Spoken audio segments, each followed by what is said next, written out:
Okay, I hope you enjoyed your lunch.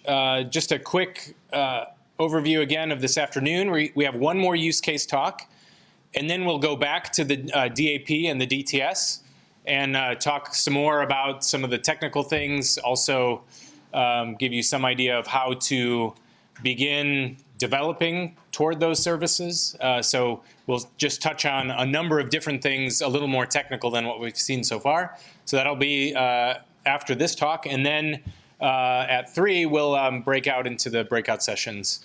So that's sort of the lay of the land for this afternoon. But right now, I'm just going to hand it right over to this crowd. So they're going to sort of tag team the whole presentation. So I will allow them to introduce themselves as appropriate. So this is the green infrastructure use case for Brown Dog. Great. Thanks. Am I unmuted now? Good to go. All right. So I'm going to start my little stopwatch here so we know how long we've been taking. I'm Barbara Minsker, and I'm from the Department of Civil and Environmental Engineering. And we're the third case in Brown Dog, and we're kind of complicated because we actually have 3 faculty collaborating on this use case from different disciplines. And each of us has students. So in order for you to get a sense of the breadth of the use case, we're all going to take a spin through these slides and rotate out from one to the other. So our focus is on green infrastructure, but I should clarify that that's green stormwater infrastructure because that term is sometimes used in different ways. And how can we design green stormwater infrastructure in ways that promote both environmental and human health? So what is green stormwater infrastructure? Things like rain gardens, green roofs, bioswales, wetlands, even some ponds. If you live in Champaign, we have a lot of these ponds around that were actually built to manage stormwater, but are used for a lot of other purposes as well. So overall, the motivation of this use case is to try to understand how, a typical stormwater engineer would design one of these things and say, I want to be able to capture the first inch of rain that falls in any given storm. So I'm going to design this rain garden that'll capture that and then filter the water into the ground. But in fact, when you put green spaces into urban environments, you're affecting the larger ecosystem as well as a very local ecosystem, and you're affecting the people who live there as well as the people who pass through. And so how can we help engineers and landscape architects and other designers who get involved in designing these things to understand the broader implications of how one should design these systems? So to do that, I'm going to get over here to the mouse, we've got to involve stakeholders as well, because we're changing what people's neighborhoods might look like. And they have a lot of opinions about what they want their neighborhood to look like, and if we don't involve them in the process, then it's probably not going to be successful. If we're putting some plants in, they might mow them down if they don't like them and they think they look too weedy, or they might just pull them out and replace them with something else. Then also considering the stormwater requirements. So we're thinking about green infrastructure design from 3 perspectives in this project. One is hydrologic modeling, which is the stormwater piece, the cost piece, which is always important in any kind of project, and the human well-being. And we're creating models of these pieces that we'll then use to create different rankings and then come up with designs and look at the trade-offs amongst how we address people's needs versus the environment's needs, and also the cost issues. So the specific questions getting down to what we call the sub-use cases, so the different aspects of this. So in my research group, we're focused more on the design questions of how do we pull all these pieces together into looking at how we do design. And I should say that green infrastructure has other benefits that we're not considering in this project, things like urban heat island effects or air pollution and other kinds of impacts from putting green spaces in. That's something we're hoping to do on another project and bring in those other facets. But for right now, we're focusing just on these pieces. So my group is sort of the synthesis group, and then Professor Schmidt's group is focused on the stormwater piece, and then Professor Sullivan's group, he's from landscape architecture, focused more on the social dimensions of what effect is this having on the people. And then my group is working with him to figure out how do we actually put that into a model and something that we can quantify to help guide a design framework.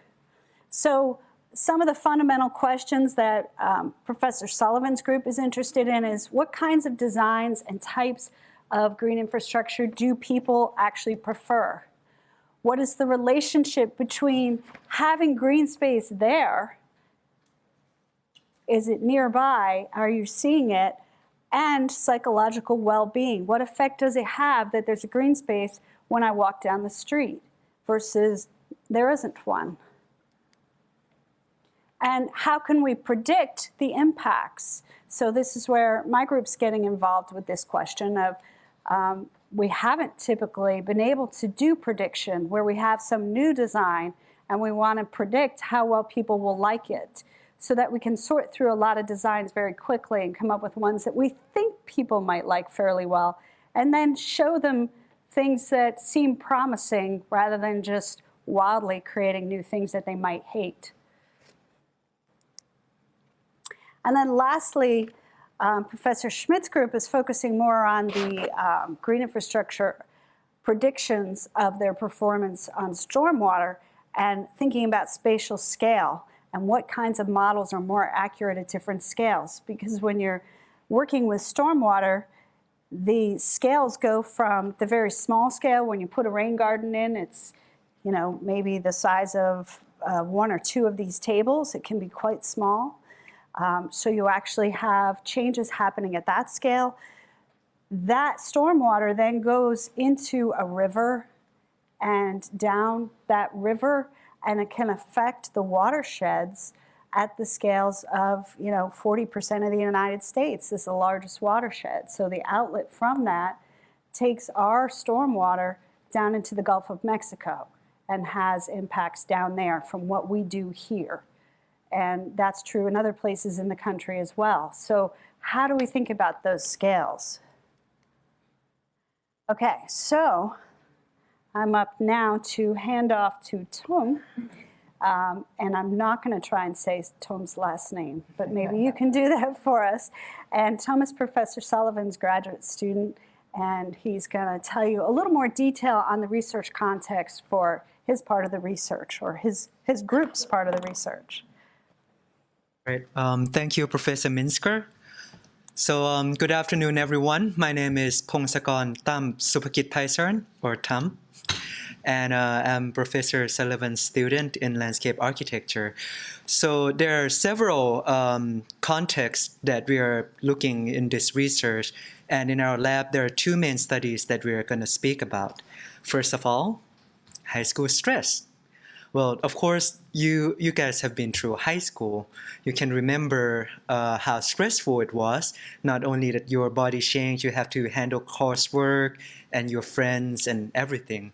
And it can be overwhelming. And it's not just guesswork. We did some research and found out that more than 50% of students score their stressful experience from 4 to 7 in the past the past month, and also the past school year. So now, we learned that nature has a prescription for stress relief and to relieve mental fatigue.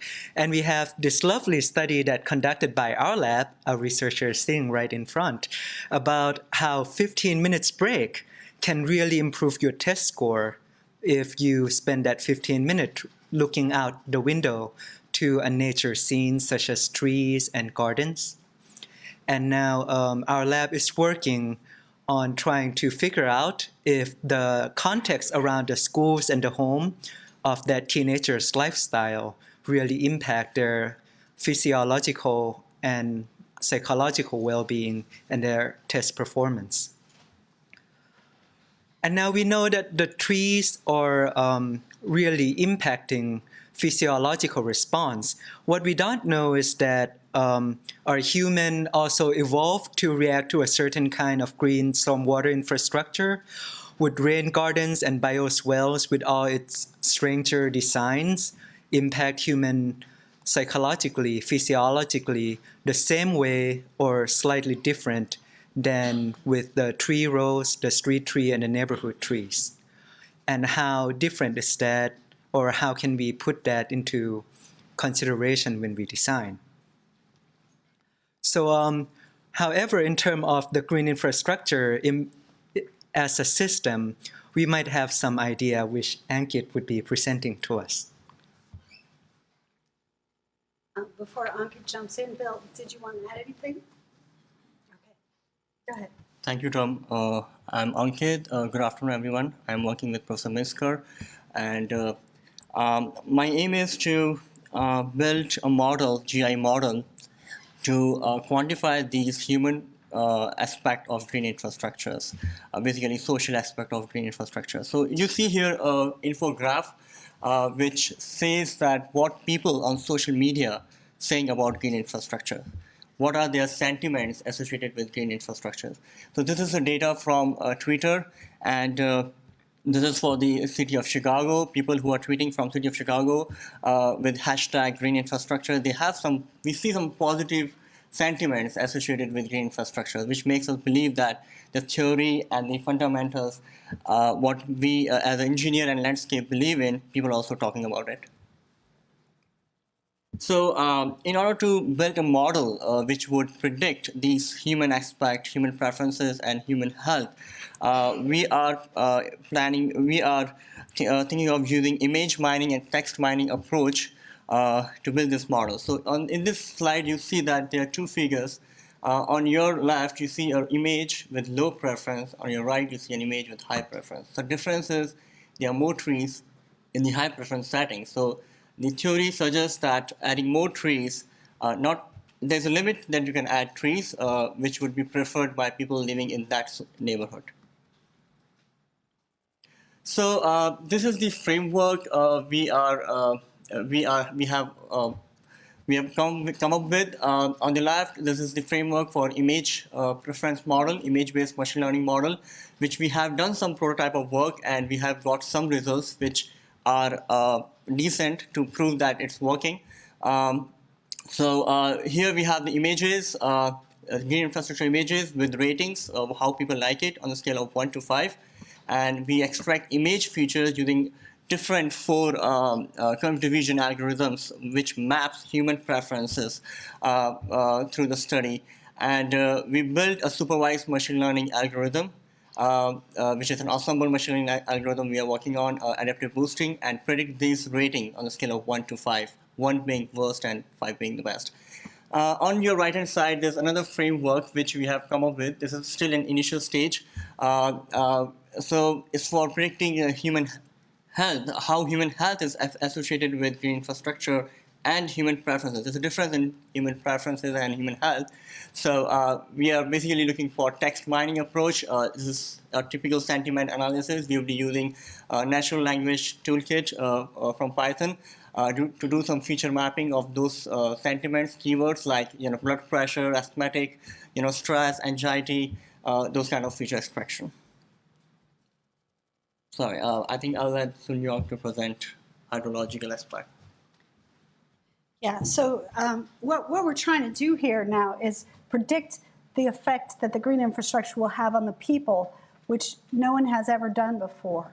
And so we have these nice hydrologic models, which Sun Young will be talking about, where we've been doing that kind of prediction for a long time. But we haven't tried to predict the effects on people, and using all these different kinds of tools to figure out how to make that prediction. And we're still figuring out what tools will work best. And then we'll put those pieces together. So go ahead, talk. Thank you, Professor Minsker. I'm Sun Young Park, and a grad student of Professor Schmidt. And my research topic is modeling hydrologic performance of green infrastructure. And I would like to introduce a research context as a use case, starting from these figures. Most of you already know, over the last century, urbanization has contributed to expansion of impervious area. So urban water systems have significantly decreased infiltration and evapotranspiration and increased steam water velocity and increased flood risk. So these problems have brought attention to green infrastructure in urban area to replace or supplement conventional stormwater management practices, and also create a more sustainable urban water system. But despite the increasing attention to green infrastructure, currently available urban design tools cannot integrate the site-scale design decisions. This site-scale design decision with the catchment scale impact of green infrastructure. And also design guidelines provide the site-specific criteria with only discussion of qualitative impact of green infrastructure at the catchment scale. We also typically use this type of site scale design tools or catchment scale lumped parameter stormwater models such as SWIM or HEC-HMS that do not represent the detailed site-specific process of multiple green infrastructure. Furthermore, most of these models can only deal with the surface runoff without coupling with the groundwater or vegetation. So, however, this approach cannot incorporate the dynamics or kinematics of fluors or biogeochemical process or subsurface flow response. So consideration of ecological services in green infrastructure design requires an integrated ecosystem approach with the continuous and distributed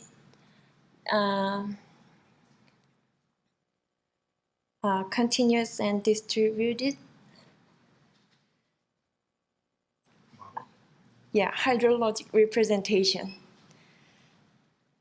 So therefore, we will create an integrated modeling system evaluating holistic impact of green infrastructure from field to neighborhood to catchment scale by coupling numerical models at the different scales.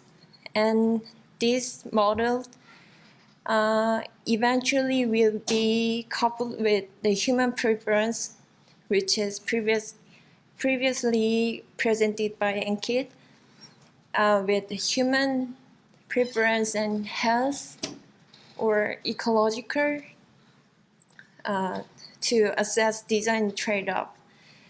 So the visualizations of green infrastructure will need to be translated into modeling parameters for different hydrologic models at the different scale. So now I would like to ask Professor Schmidt to explain how Brown Dog works for our research with the brief summary of our presentation. Thank you, Sonia. I'm Art Schmidt. I'm a professor of civil and environmental engineering, and as an engineer, I know how to build this. I know how to design it. It's going to work like it. And that's why we need Professor Sullivan and the landscape architects, is we may know how to make it work, but it may very often be ugly. And this last bullet here really is one of the key parts. We do have these spatial issues. As an engineer, we're very often working at a sewer shed or even a bigger catchment watershed scale. And as long as we get the water quality benefits, the stormwater benefits, we've done our job. And yet now we're looking, what about these other benefits, the human preference, the human well-being? And with the tools that are being developed, how can we now take this where we're looking at that street that Ankit showed? And we have different vegetation, and the different vegetation will have different root depths and different hydrologic behaviors, and it's at this very small scale. And so really one of the big issues is, how do we take these visualizations, these human preference things, and start to deal with some of the other issues? We have up here a little bit of green connectivity. There is a difference between scattering these things just randomly throughout a neighborhood and producing green corridors, both in the hydrologic behavior and possibly in the human preference and well-being.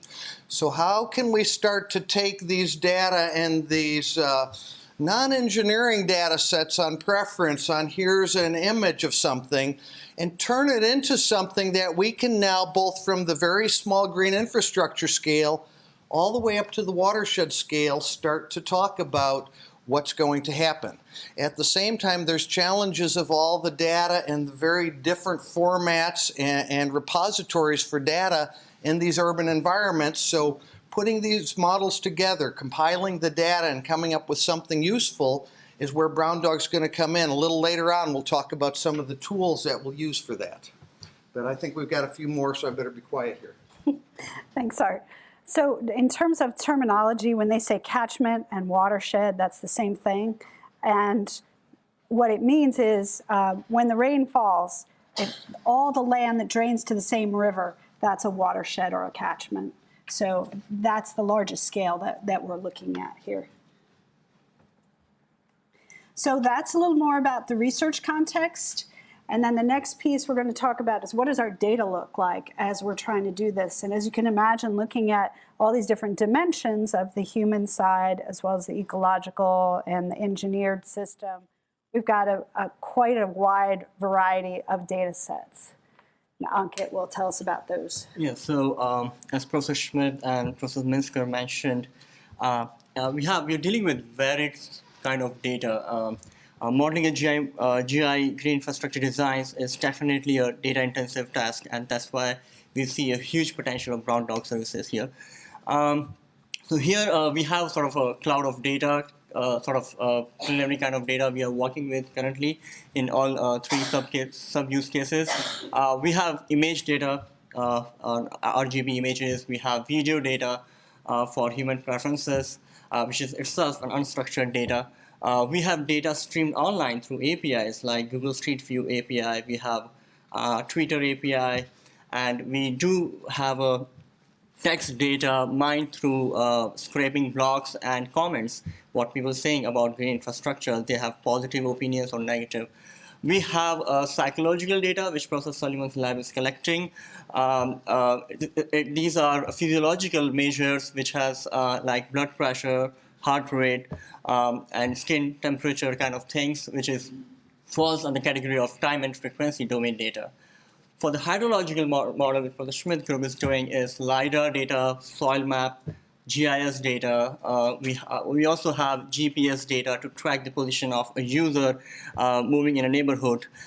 We have remote sense data, satellite image data. So they are definitely heterogeneous kind of data which we will be dealing with, and there will be more, which we are not aware of at this point.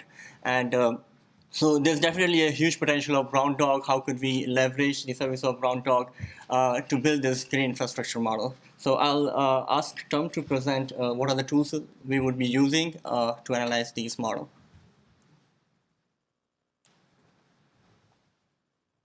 Thank you, Ankit. So in terms of tools, we have the tools that can test different kind of preference, health, and performance of green infrastructure. So one of the tools that can be helpful is that we have, in previous study, a lot of text that come from people viewing a video of a neighborhood with different levels of greenness in street tree. And it's an open narrative questionnaires, which means each person has written a paragraph describing how they feel. So now with Brown Dog tool, it can use the sentiment analysis to come in and start taking our data and analyze the relationship between what they like or don't like about this green infrastructure area.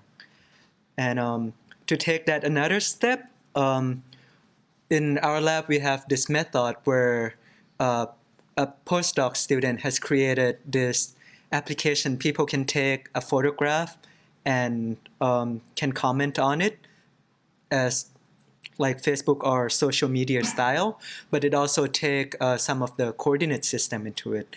So not only that this one can be analyzed in terms of sentiment analysis, but it can also, take the coordinate system and create a map to see the density of where people take photographs and whether they like it or not.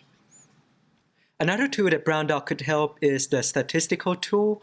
So currently we are using the SPSS functions to run our statistics in landscape architecture lab. And sometimes the problem we face is we have to run several data. For example, this study, we try to find different relationships in different group of data, and we end up having to run 18 times to create all the graph for statistic for interpretation. Now, when I talk to the Brown Dog programmer, she says what she could do is create this automatic set of codes where it run the more common selections of this data interpretation for you. So if you enter in your spreadsheet or statistical data, already it had some basic statistical analysis done for each variables and how they relate to each other. And you as the user can make another input and customize that later. So basically it can make a more user-friendly results and eliminate some hard work in statistical analysis for us. And this one is a little tricky and unconventional for Brown Dog typical use, but what we can do for the questionnaire is that we have a big set of photographs that we have collected. And what Brown Dog data conversion and extraction could do is that it can analyze this picture based on the preference score we give and create a questionnaires where it distributes the preference score evenly, and these questionnaires, when we give to people, can spread out and randomize this photograph that we took. So every photograph got graded by the future surveys. All right. So we also have other tools for different studies, such as health data. Currently, our researcher is dealing with the GPS system. They track down some high school students and have them report where they are and how close they are to green infrastructure. So it requires a lot of tedious data cleaning and classifying. They have to look at the satellite image and then translate it to see how dense these green infrastructure are, how land cover would affect their activities, and translate all these tract and urban tree canopy together to find the axis score and see how it works. All right, so the next set of tool would be the performance, which I would give to Professor Schmidt. Yeah, and while he's coming up, we've got a lot of ideas for tools for this use case. And part of what we're still in the early stages of the project, so figuring out which of these tools would be useful for other kinds of applications, not just for green infrastructure. Do you have data sets, maybe in a completely different domain, where the same kind of tool might be helpful? That will help to set the priorities of which of these tools are we going to do, because there's too many for us to undertake on this project. Some tools for the modeling of the green infrastructure. determining the basic model parameters. We have the different scales. There's often a lot of data out there, but every municipality is different. They use different software packages, or perhaps not, perhaps paper maps to store their data. Things are done at different scales. We're dealing both with vertical scaling, soil column, soil data. We may have some soil maps in a GIS format. We may just have borings that were done when a construction project was going to be done, or a well was drilled and they've kept records of the soil borings. So taking these different data sets and turning them into our model parameters. Some places will have data sets describing these are impervious areas. We may have a GIS coverage of our roads.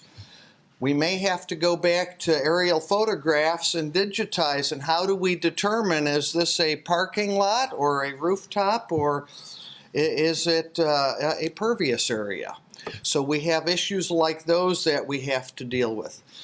It was mentioned earlier, model parameters, that a lot of communities have done model studies at the larger scale for their stormwater management. There's many different models out there, but some of the data that we need are embedded in these model input data sets. Very often these are public domain.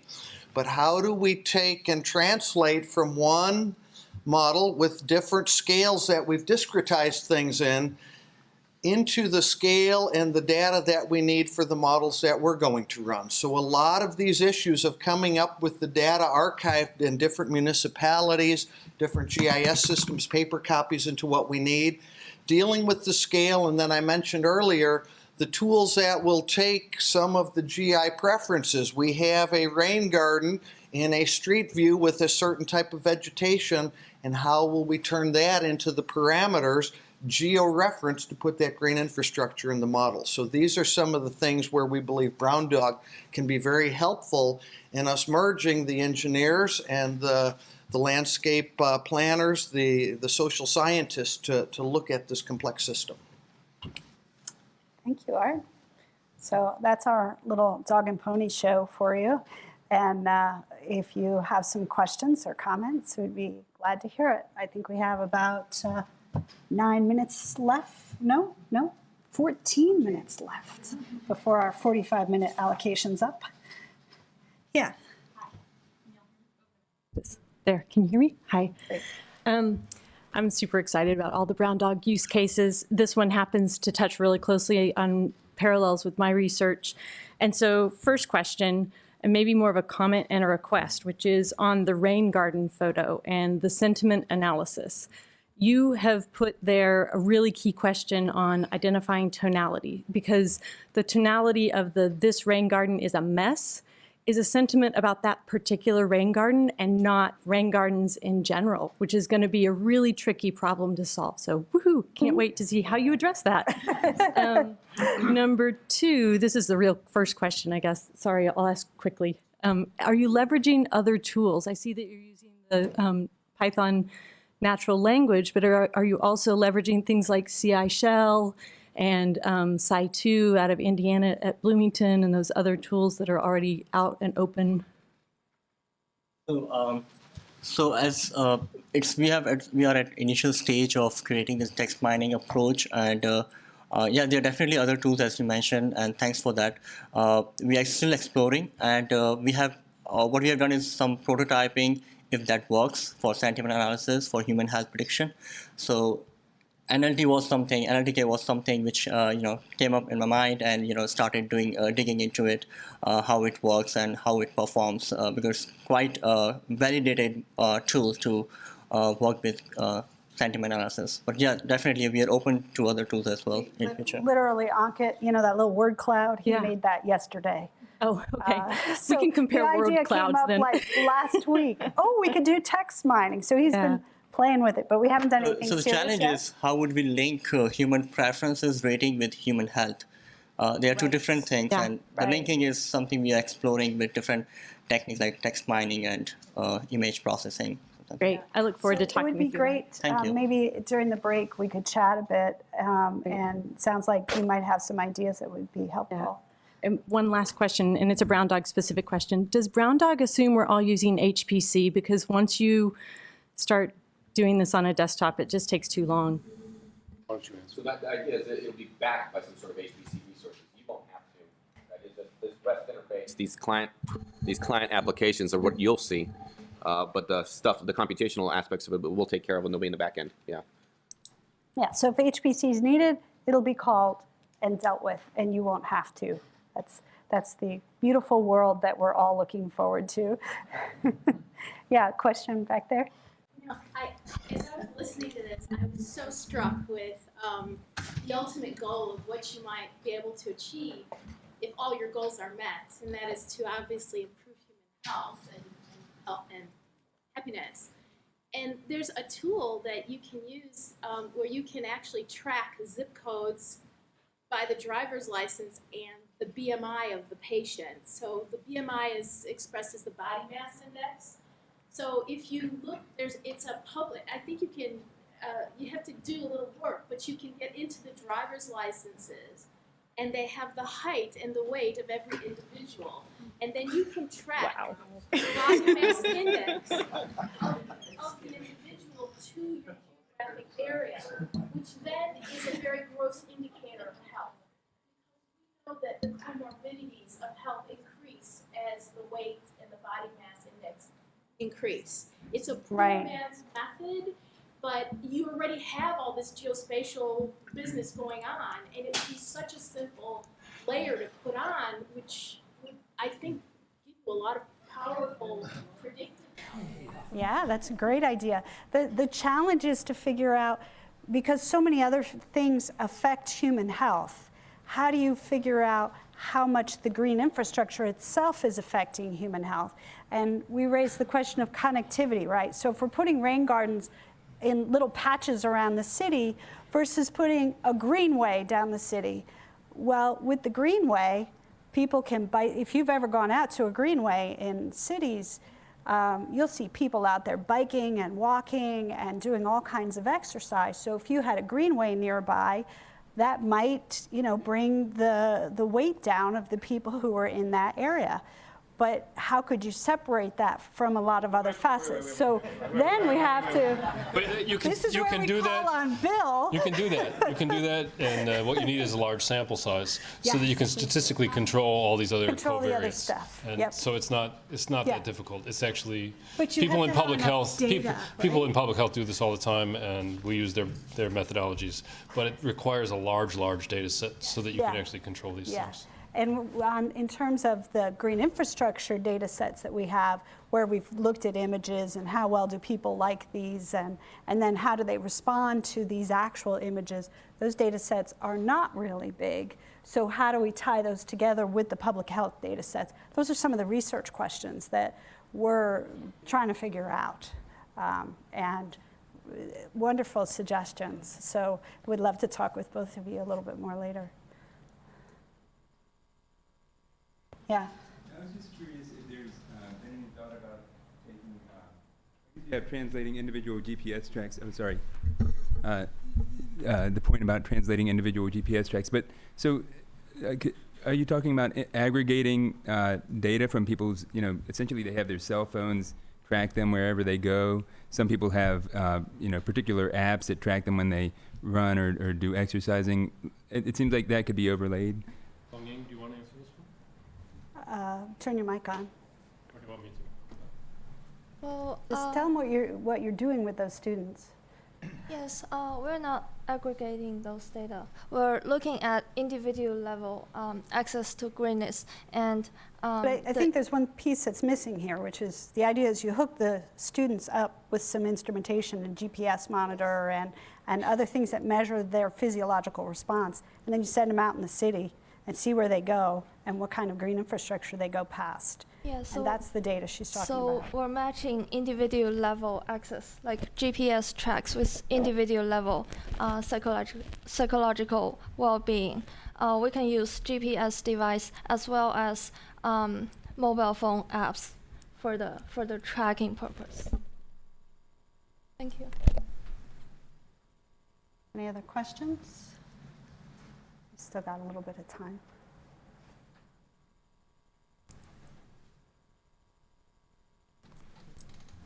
All right, thank you all very much. All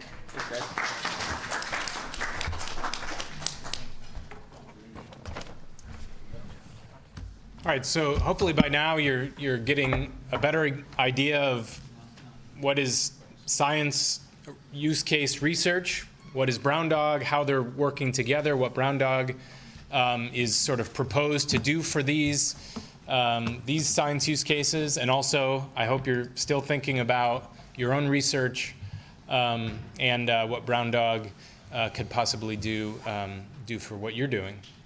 At this point, we're going to go down into some of the technical things, and I'm going to hand it back over to Kenton for DAP talk. All right, thanks, Dave. So we're going to get a little more technical now. I'm going to show a little bit of code. First off, let me just emphasize that the pieces that make up Brown Dog have already been in development for a number of years, funded through a number of sources from the National Archives, NSF, Office of Naval Research, and others. And so there's a number of publications that have come out of that work. These pieces of these components are basically the one I'm going to go through right now is called Polyglot. There's also Versus for content-based retrieval, NCSA Medici, which is also part of the DataNet Seed project. DFDL, the data format definition language, the cyber testbed from Richard Marciano's group. And so right now I'm going to talk about, well, basically, this DIBS proposal is also a bunch of building blocks. So we have the data access proxy here, which does file format conversions, the data tilling service. The idea is they'll all be kind of glued together both internally and together through some sort of workflow system to manage provenance. The data access proxy itself will be made up of Polyglot, essentially, and a workflow system internally to kind of take over some of the pieces that are currently not being tracked properly. And underneath it is this tool called a software server, which I'll describe in a moment. And then there's the data tilling service, which Luigi Marini will go over. This is made up of largely two pieces, Medici, which largely deals with the human-readable text metadata and extracted metadata that comes from files, and Versus, which is all about content-based comparisons. So basically taking two files and saying how close together or how far apart they are from one another. And so with that, I'll go into my next set of slides on the data access proxy. So this work basically started a number of years ago with work with the National Archives to basically, they came to us with a pretty broad problem of determining the best file format for storing 3D data.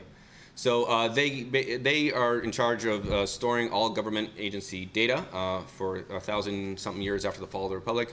They have a lot. They're getting a lot of digital 3D data these days from government contractors. This has to do with ship parts, for example, and other places, airplane parts, pieces like that.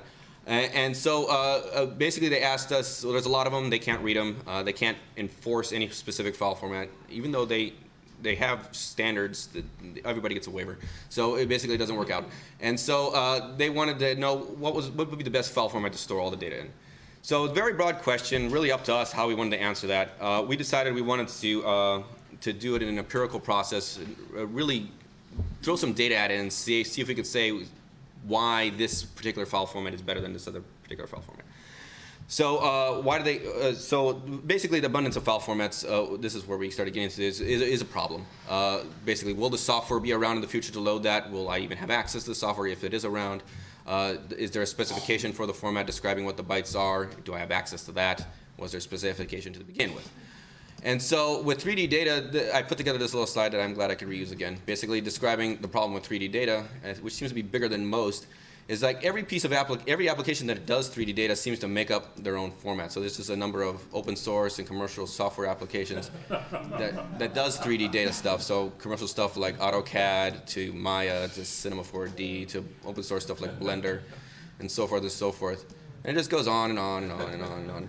And so they just all make up their own file formats, all 3D data. So it's all different aspects of 3D data, but essentially points in space. And so basically we wrote down, started trying to document these. We got to 140 and we just gave up because it was just not ending.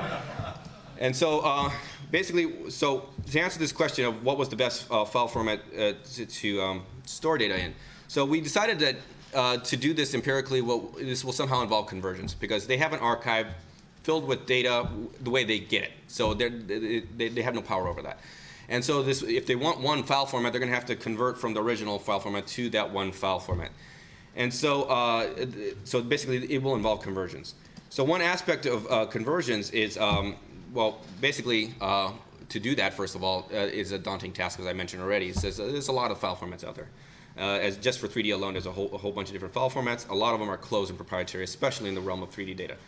And so there's no specifications available. They're commercial, so it often means too that they change over time. So they'll add new features to their software. They'll modify their format.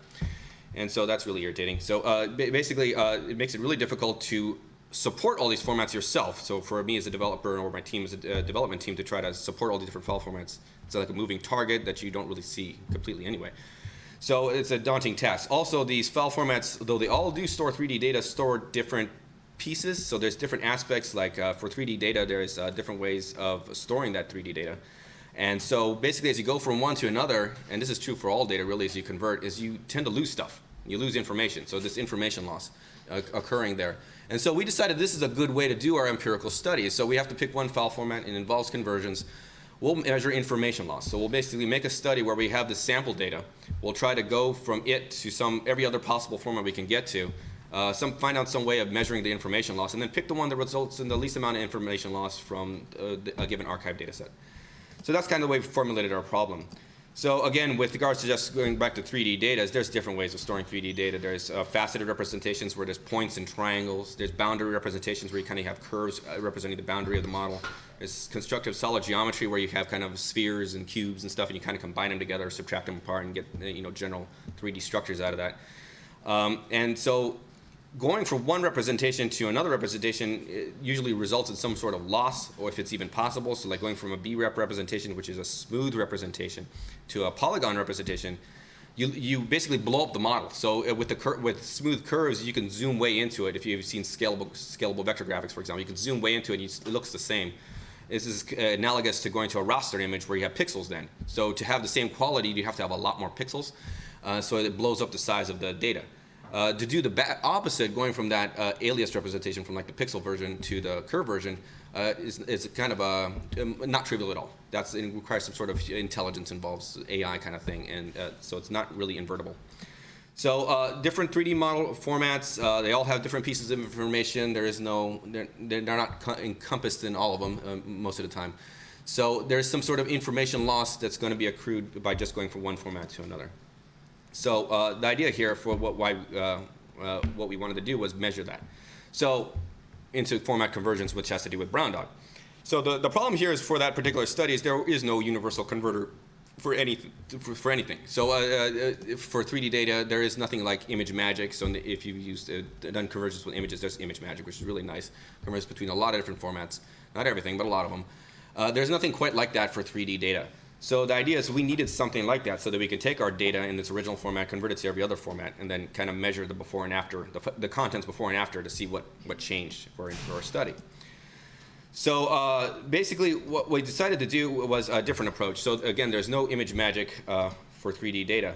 We looked at a number of other projects that have to do with file formats and trying to capture specifications. So one of those is DFDL, which I'll describe later, which the idea is to make a machine-readable specification of how the bytes are laid out in a file. That wasn't really an option, again, because we would have to write those specifications ourselves for all these different file formats, and that was not going to happen. It was not possible. But we actually do leverage it here in Brown Dog because it does serve a purpose with regards to ad hoc file formats. But for this particular study, that wasn't an option.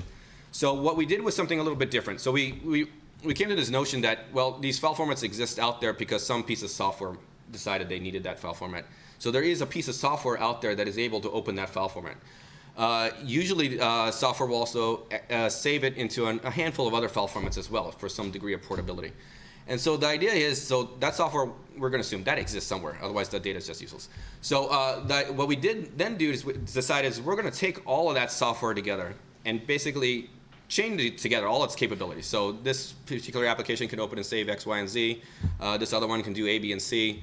Let's chain them all together and make a giant conversion engine that kind of hops across applications, hops across platforms, passes files back and forth, and kind of carries out conversions in that manner, and is also extensible in the sense that you can throw new applications at it and get more out of it. So that's the software server. So the software server is the first component we'll talk about in Brown Dog. And this is the thing that turns arbitrary applications into web services. So again, so for this particular study with 3D data, a lot of the good stuff is Windows-based GUI software. So we really had to support GUIs. So GUI applications aren't really meant for automation, they're meant for human beings to use. And so we needed a tool that'll make those automatable. So basically we need to be able to program against it so we can write a tool that'll throw 1,000 conversions, 10,000 conversions at this thing so we can measure these information losses. And so we needed a programmable interface to them. And so basically that's what a software server does. It attaches what's called a REST interface. It's just basically a URL. Then where basically you go to that and it actually executes something on that software server to carry some operation out. So these URLs look like this, where you go to the software server's website /software, and you can then specify an application, Microsoft Word, Blender, so forth. Specify a task like convert, open, save, something else. Specify an output format, and then put a file there. You can actually put a URL here or post a file on HTTP, and it'll actually carry it out on this remote machine and whatever the task you give it. So basically these software servers, what we need is to support a diverse set of software interfaces, from command lines to macros to scripts to APIs to GUIs, with GUIs obviously being the hardest of these because they're not meant to be automatable.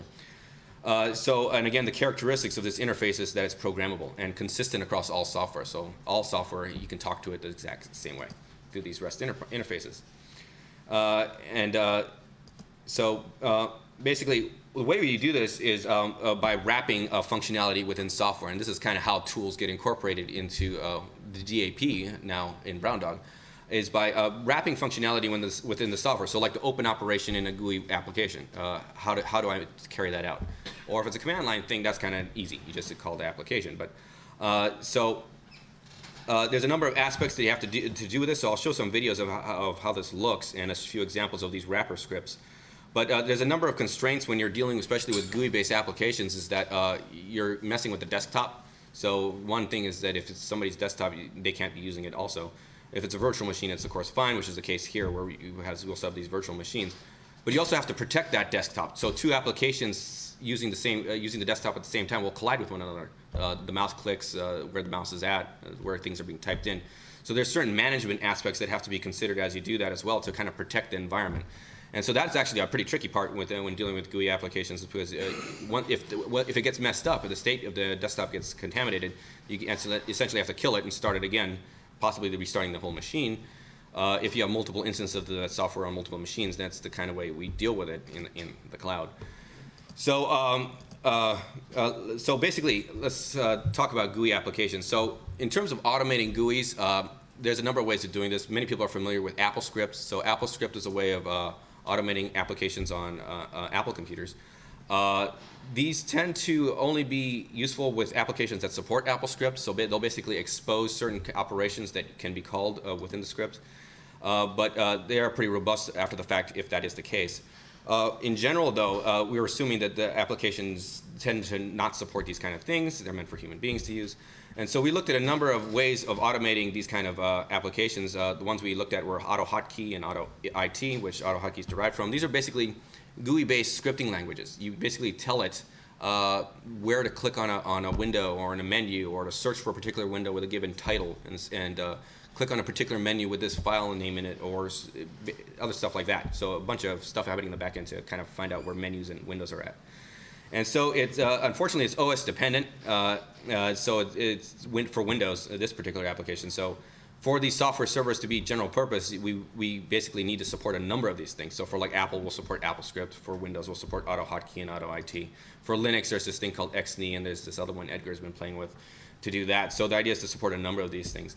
And so we also support this other one called Sekuli, which I'll describe in a minute, which is computer vision based. So it's actually uses screenshots. So it'll take little screenshots of buttons and actually search through the entire desktop to find that button, that application name, and then click on stuff in an automated manner based on that. So the main purpose of this talk is basically to show you how to add a tool to the DAP, the Data Access Proxy. So we'll be doing a lot of this stuff and helping people do that as well. But this is just to give you a sense of, I don't expect you to get it just from this talk, but just to give you a sense of what's involved with that. So basically what we have are all these scripts, which can be written in a number of languages, from AutoHotkey to AutoIT to a bash script to a batch file to a Python script, doesn't really matter. As long as it's text-based, we can support it. And so we impose certain restrictions on the files. So this is the kind of the way we get the information that the software server needs in order to run it. So basically, file names are restricted to this kind of form here, where you have an alias, which kind of is the way of I'm going to identify this program. So 2 scripts with the same alias should be for the same program. An underscore and some operation. So this operation is what that script will actually do. So it'll either open, save, convert, or a handful of other operations as well, monitoring operations perhaps. And then the arguments are fixed as well. So we assume that the first input argument is the complete path of an input file. So all these software server tools will communicate with one another through files. So passing in a file, passing out a file. So the first argument is always the input file, full complete path. Second argument is the output file, complete path. And the third argument is a path to some scratch space, so where I could create temporary files and so forth. And then within the script, we affix a header. So basically, this is just a number of comments within whatever scripting language you choose. That gives a bit of additional information that the software server will use to know what it does. So the first the comment is always the pretty name, so some way of displaying this application to various interfaces that utilize a software server. The version number, so that we just know, so we can somehow tell as things change, software changes and changes with different versions, so we know what comes from what. The type of data supported, so like 3D models, images, documents, so forth. And this is just a way of grouping up together applications that deal with similar types of data. And then what comes next is the most important steps. This part is a comma separated list of what input files it supports. So this is basically file extensions that it's able to take as inputs, and then a comma separated list of file extensions it's able to take as outputs.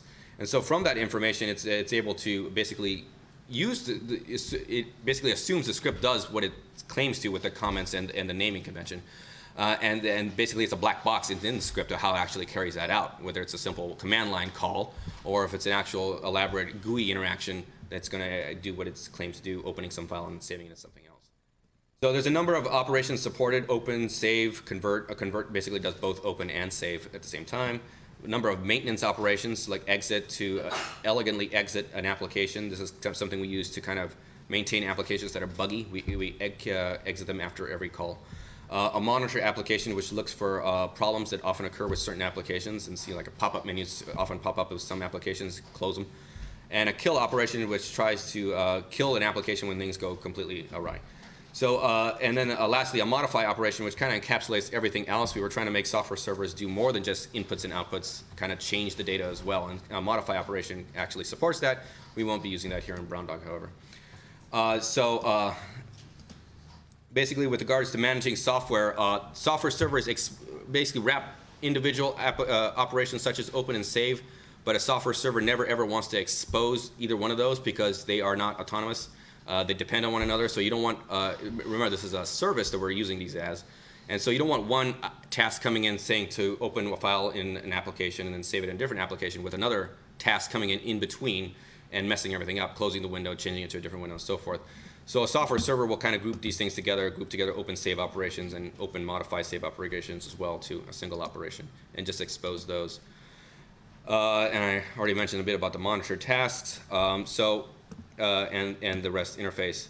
So the idea is that every piece of every application, regardless of what it's written in, what platform it runs on, is accessible through this URL of this type here, and you could just put files onto this URL, and it'll actually carry it out however the script dictates that should be carried out.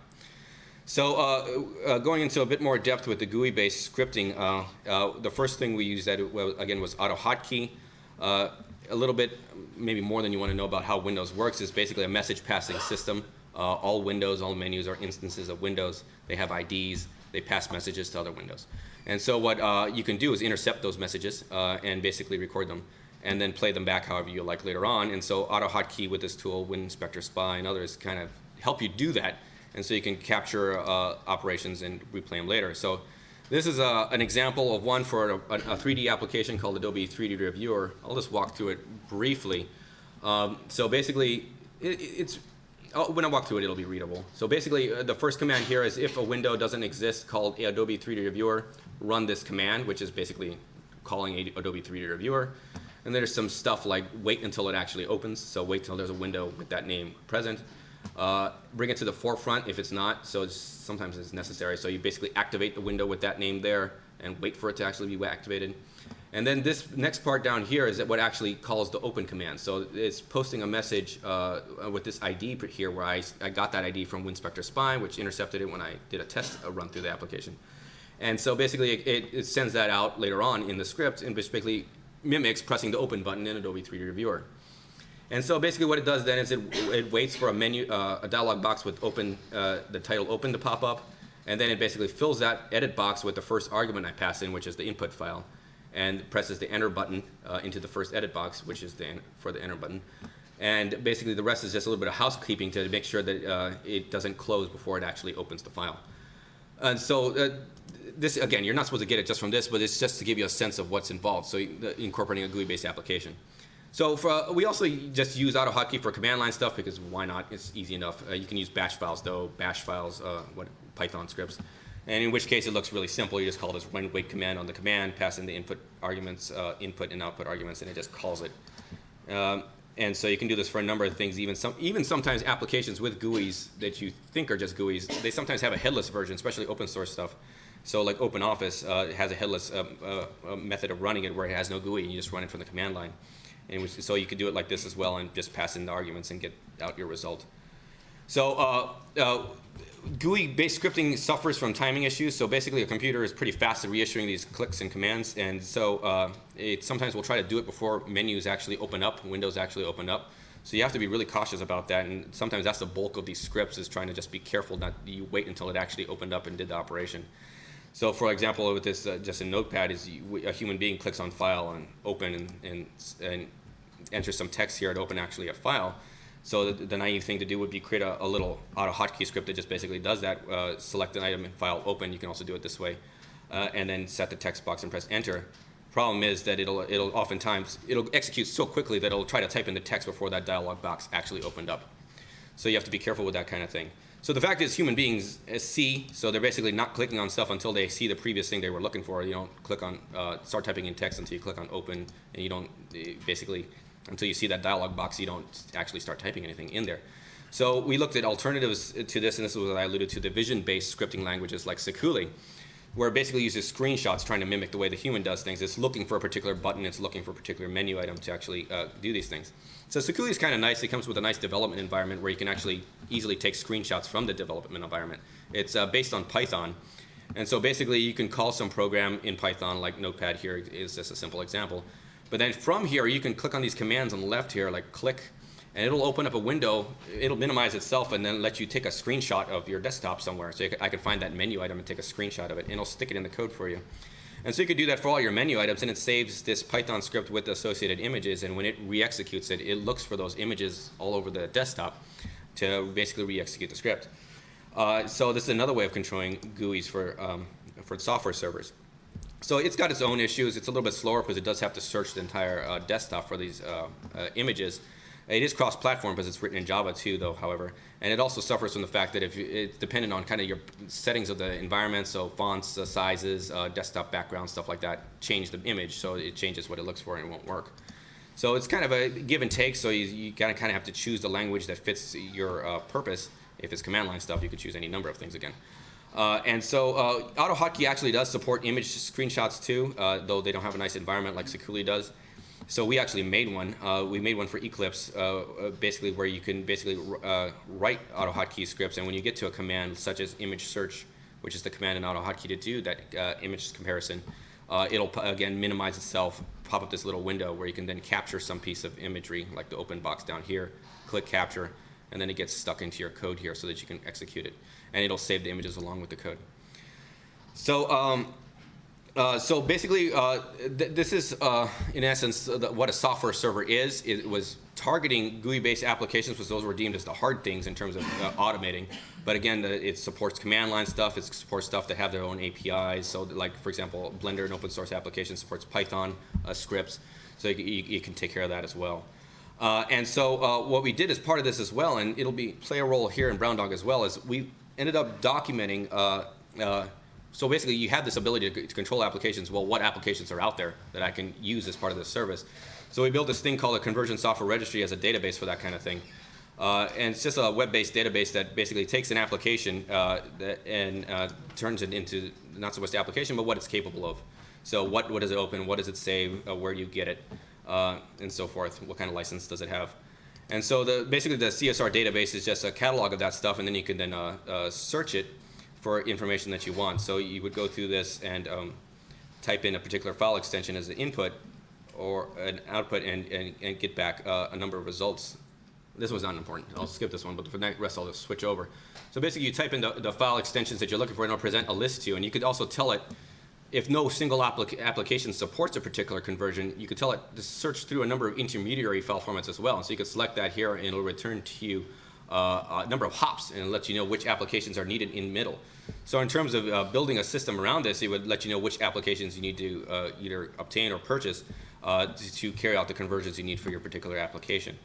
And so what it does is and this is what the software tool on top of Software Server is called Polyglot does, which is essentially what the DAP is it takes this information, what it opens and what it saves, and it builds this miniature workflow called an input-output graph. So basically what the vertices are the file formats themselves, represented as file extensions. The edges are directed edges. You can see the arrows represent applications that could go from a source to a target file format. So what it does, what you do is you put a bunch of these together if you want to find a particular conversion for a given source and target file format, and then you do some sort of shortest path algorithm to find what applications you need to get from one source format to a target format. So in this case, there was no direct application to go from STEP to X3D. You had to go through Adobe 3D Reviewer, 3D Studio Max, and Blender to get to the desired target file format in this case. So for the CSR, we documented 2007 applications, 1,600 some file formats. Huge mess, you can't see anything from that. But for a machine, it's no problem searching for paths in that thing, and it basically does it, given that you have that software on your system. But how much data do you lose? How much information do you lose? That was the whole point of the study. So basically, so we didn't have scripts for all these applications. I think in our study we had like 10 that we actually scripted. And so it really depends on the application and the file format's initial form and the final format.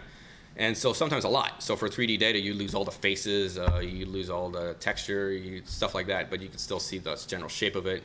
So we ended up, so the second part of this is how do you measure that change? And that's what Versus is, which Luigi will talk about in the next presentation, is a means of kind of comparing files. And so we used it here for information loss, what changed. So yes, a lot of stuff is lost. The more hops, the more stuff you are likely to lose as well. So there's a number of tools that I just briefly mentioned because they're used in terms of setting up a software server. So a script debugger kind of configures scripts to get rid of paths that don't exist in your system and replace them with paths that do exist in your system. A script installer, which will basically query the conversion software registry to download needed scripts for the software that you have on your system. And so I'll skip that, but basically, well, this one shows it running on a particular Windows system. It's using the method here, looking through the Windows registry for all applications it can find, hitting the conversion software registry for all applications that match that, downloading the scripts, and then configuring them for the local system, fixing any path changes that might have changed, and actually testing them too. So it'll download some test data and throw it through the scripts, through the software server to see if they actually work, if it's actually properly configured for the system. And if it doesn't work, it'll throw them out. So it'll produce this little text file as an output where it commented out stuff or things that failed the test, and so it deemed it not stable enough to expose in the system. So what we ended up doing is we took that script debugger and that script installer tool with the conversion software registry and the software server and made it a little registry patch for Windows, then basically added another menu to Windows on shortcut icons. And so what you could basically do then is right-click on a piece of software and click Share Functionality. And what it would do is it query the software conversion software registry, download the needed scripts, and share that functionality through that REST interface. So essentially turning an arbitrary application into a web-based service. So I wanted to show you a number of demos, and if this isn't going to work, I'm going to need to switch. This basically showing. So I'm using Windows XP here just because it has a small footprint in terms of virtual machines. It makes it easier in terms of space. So I have Adobe 3D Reviewer installed there. I have it configured with a software server. So I just right-click on it, click Share Functionality, and it basically exposes it. And so basically, the only important thing to look at here is up there is showing that Adobe 3D Reviewer was found and it's now being shared. So again, now's a good point to mention there are licensing issues to be considered here. This is a commercial software, so you can't just share it with anybody. There's authentication as part of the software servers as well. So what you can then do is open up a browser and then go to that software server's IP address and see the applications that are being shared on it. So again, this is a piece of the DAP. This is how it kind of works. So it actually grabs the icon too, and it shows that there. And so it shows you what tasks it's able to carry out. We were focusing on conversions, so just conversions. What input formats it supports, and then you can put a URL there, or you can change it over to another version that just lets you browse your file directory and post a file there. And then you could select the output format you want.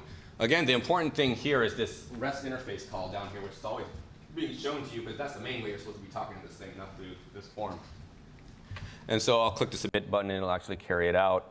So this is opening up a GUI application on the remote server. It returns to you a link where you can download the file once it's done.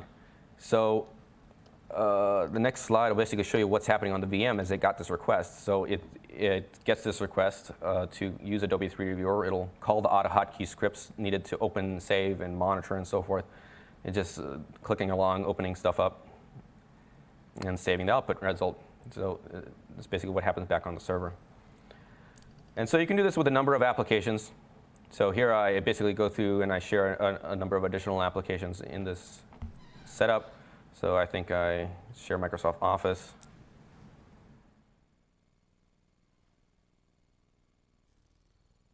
And so in this case, the script installer, notice there's 2 versions supported by the CSR, so it asks the user to pick. There's no really easy way to determine that automatically at the moment, so we had the user intervene.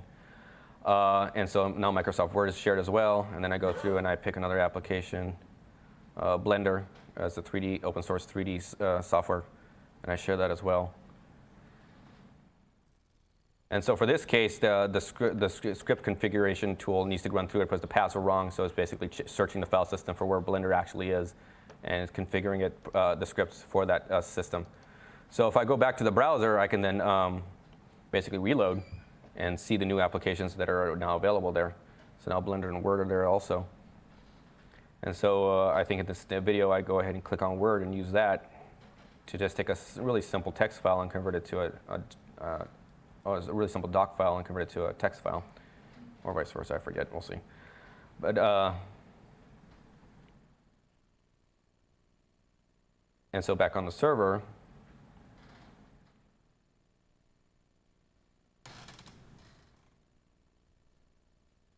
so you get back to the URL, back on the server, it's carrying out these scripts that actually open up Microsoft Word, carry out the conversion. So really simple text file. And so you get the idea. So the idea is to use any piece of software, anything, potentially anything, which is what the software servers are kind of all about. This opens up, as Sarangi was pointing to, a whole host of other issues involved. So many scientific applications are command line, but some are not. But the idea is to support anything, no matter what the user makes, to be able to put it into this system to actually leverage it towards carrying out conversions. So back to my slides. They do. So yeah. So in the CSR, which they'd used at the time, there were different versions. So the hotkey scripts encapsulate that in the first comment there, what version of the software it is. Yes, there are different scripts for different versions. And again, there was no automated way of determining that at the time that we could see.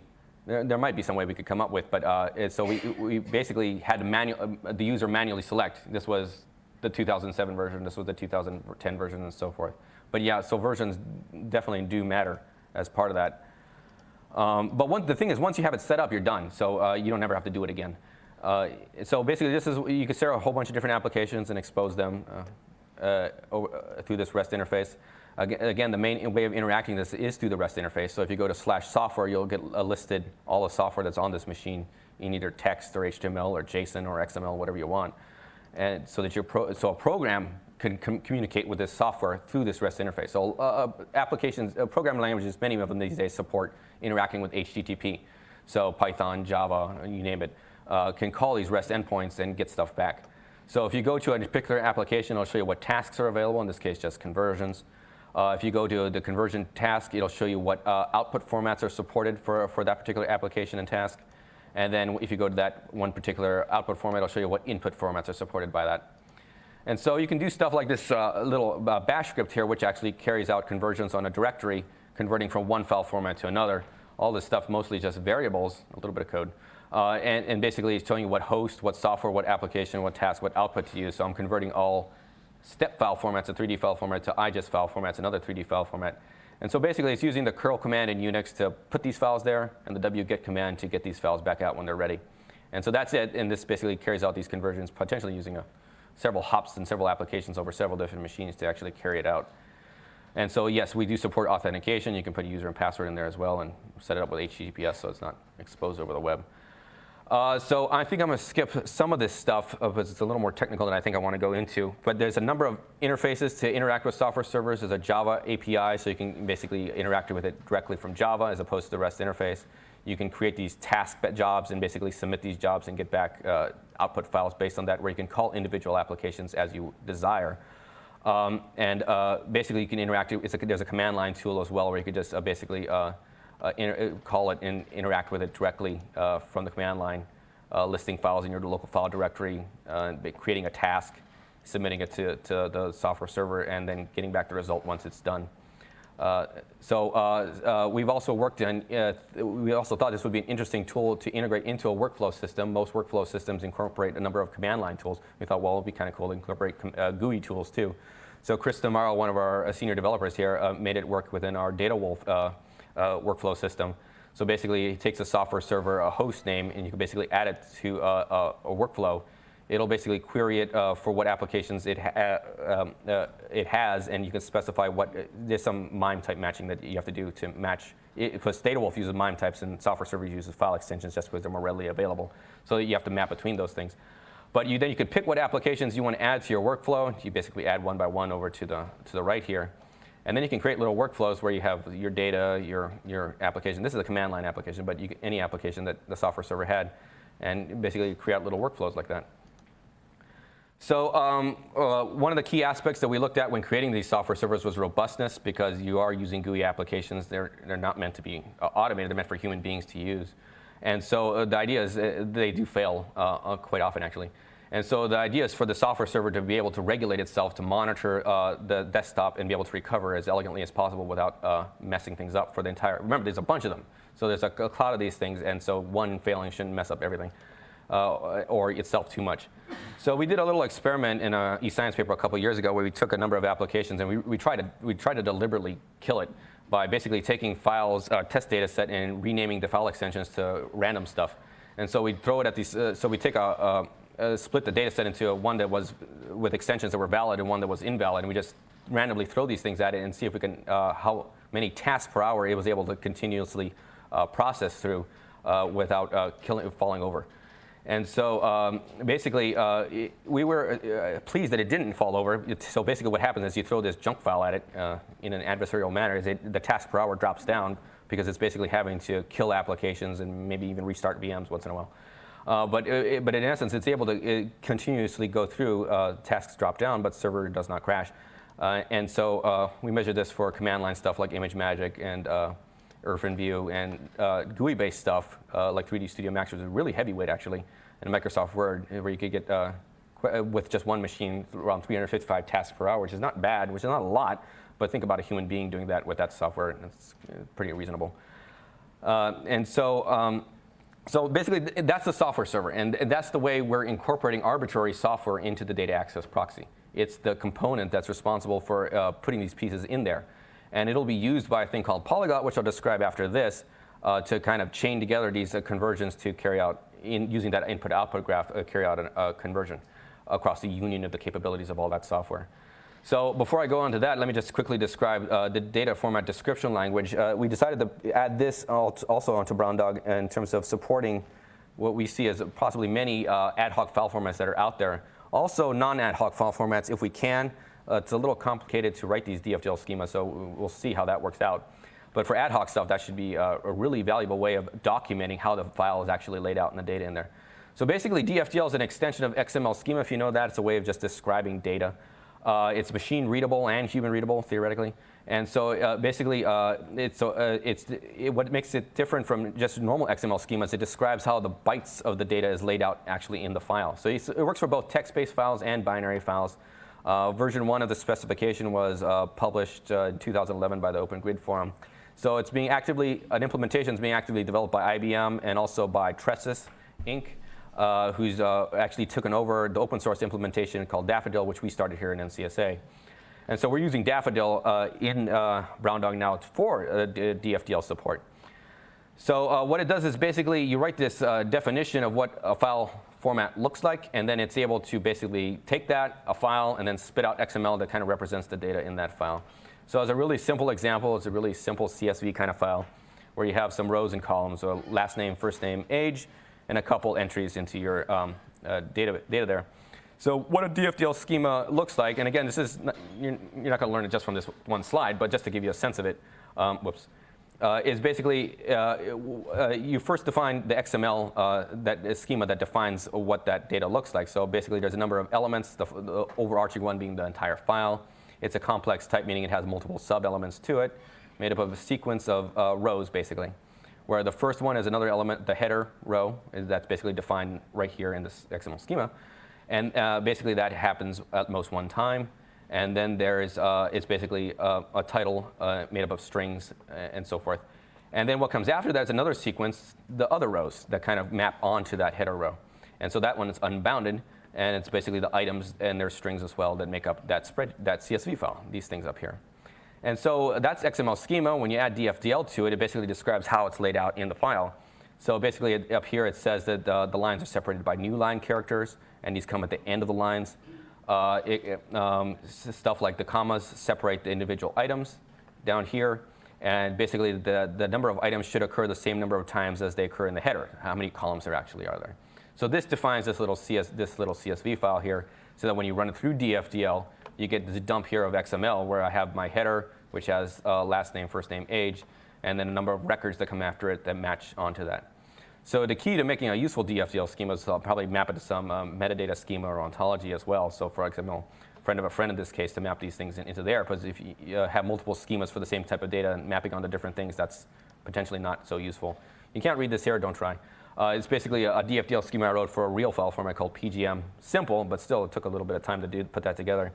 And so this is what I was showing in the demo here, to take an image and dump it out as XML. So the way we incorporate DFDL into Polyglot is by basically through the software server too. It's just another program.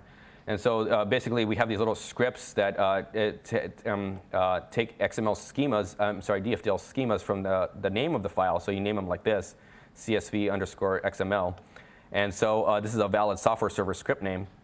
And it basically knows to take the script here will actually parse out the CSV part and look for this schema in the DFDL folder. And so we use the same script for a bunch of DFDL schemas. And so it's basically another piece of the software server. It's just another piece of software that this time takes in some file format and spits out XML all the time. And so I don't know if the IBM version has it yet, but the Daffodil guys are talking about eventually supporting the inverse as well, going from the XML back to the file format again. So potentially you can then do conversions, going from file format to XML back to another different file format. So that would be really useful, and we will be following up with those guys to see if we can push them to maybe do that sooner rather than later. So the last thing I'm going to talk about is basically Polyglot. So Polyglot is the part of this thing that basically takes a bunch of software servers and puts them together. So it makes this giant universal conversion engine that's extensible. And so what happens is basically when you start a software server, it begins, it either announces itself to a Polyglot instance that you specify in the configuration, or you can also do it over what's called UDP broadcast, where it'll just broadcast itself everywhere. And so Polyglot will actually listen for these calls over the internet and basically bring them all together. So every time it detects a new software server, it'll query it, find out what applications it supports, what inputs, outputs it supports, and adds it to its list of capabilities. And so I'm assuming this video is not going to work either. So let me just switch back to my video folder. So the way that looks is, so initially what we did is we made a web interface to Polyglot. So basically, it's just a little web page, kind of like a little portal. You drag and drop a number of files to it. You select an output format there at the side, and it'll carry out the conversions. Again, doing like the CSR, that input-output graph, that simple workflow carrying out these executions in the back end. And so here's the output files where you can then download them, see the details of what happened in between, what details are available, and so forth. We extended this to kind of this idea of not always having to require the user to specify an output format. So in this case, for a browser, for example, browsers only support typically a certain subset of formats that they can actually show. In the case of 3D, it wasn't anything, so we added a little module that supported OBJ files for 3D. So the viewer here basically converts every 3D file it gets into that format that it assumes the browser supports, OBJ. So it was like a universal viewer in that sense, depending on what applications were behind it. And so what it does is when you dump some files in there, you submit them, and it'll actually just convert them to that format and display them down here for you to view and manipulate. So you could actually rotate it and translate and stuff inside in the browser as well. So again, the software servers, these cloud-based resources, they come online, they come on offline. So the monitoring tool basically shows you as a number of software servers are coming online. They pop up here and let you so an administrator can kind of keep track of what's happening here. And the idea here for like Brown Dog is that we'll have potentially, ideally, thousands of these things out there running on various resources. And so you can also, from here, monitor what they're doing. So in this case, somebody's putting a conversion, I forget for what, 3D data. It opens up Blender to do part of it. It opens up ParaView to do another part of it. And then it exits and returns the data to the user. So going back to my slides. So Polyglot's the thing that manages the software servers. The software servers, again, are only regards to one application. Polyglot's the thing that actually then puts them all together to carry out conversions. And so in Polyglot, you could also search the input-output graph to kind of see what's capable of doing. It shows the input-output graph in an interactive way. You can select source, target file formats, and kind of navigate it, see what it can do. Select a subset of applications that you want to search through.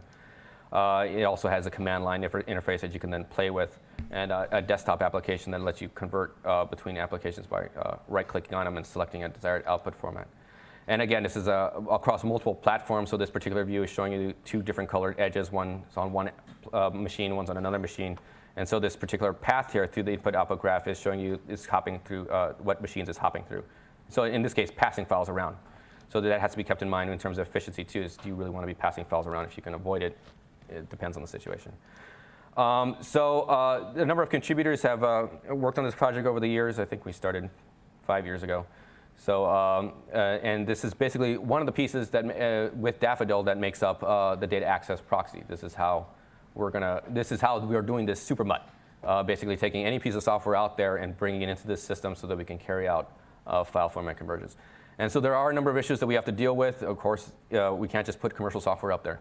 And so addressing how industry might play a role in this is something we're considering for the later years. So the idea now is just to set up the infrastructure, deal with open source software, provide the services, deal with scientific software.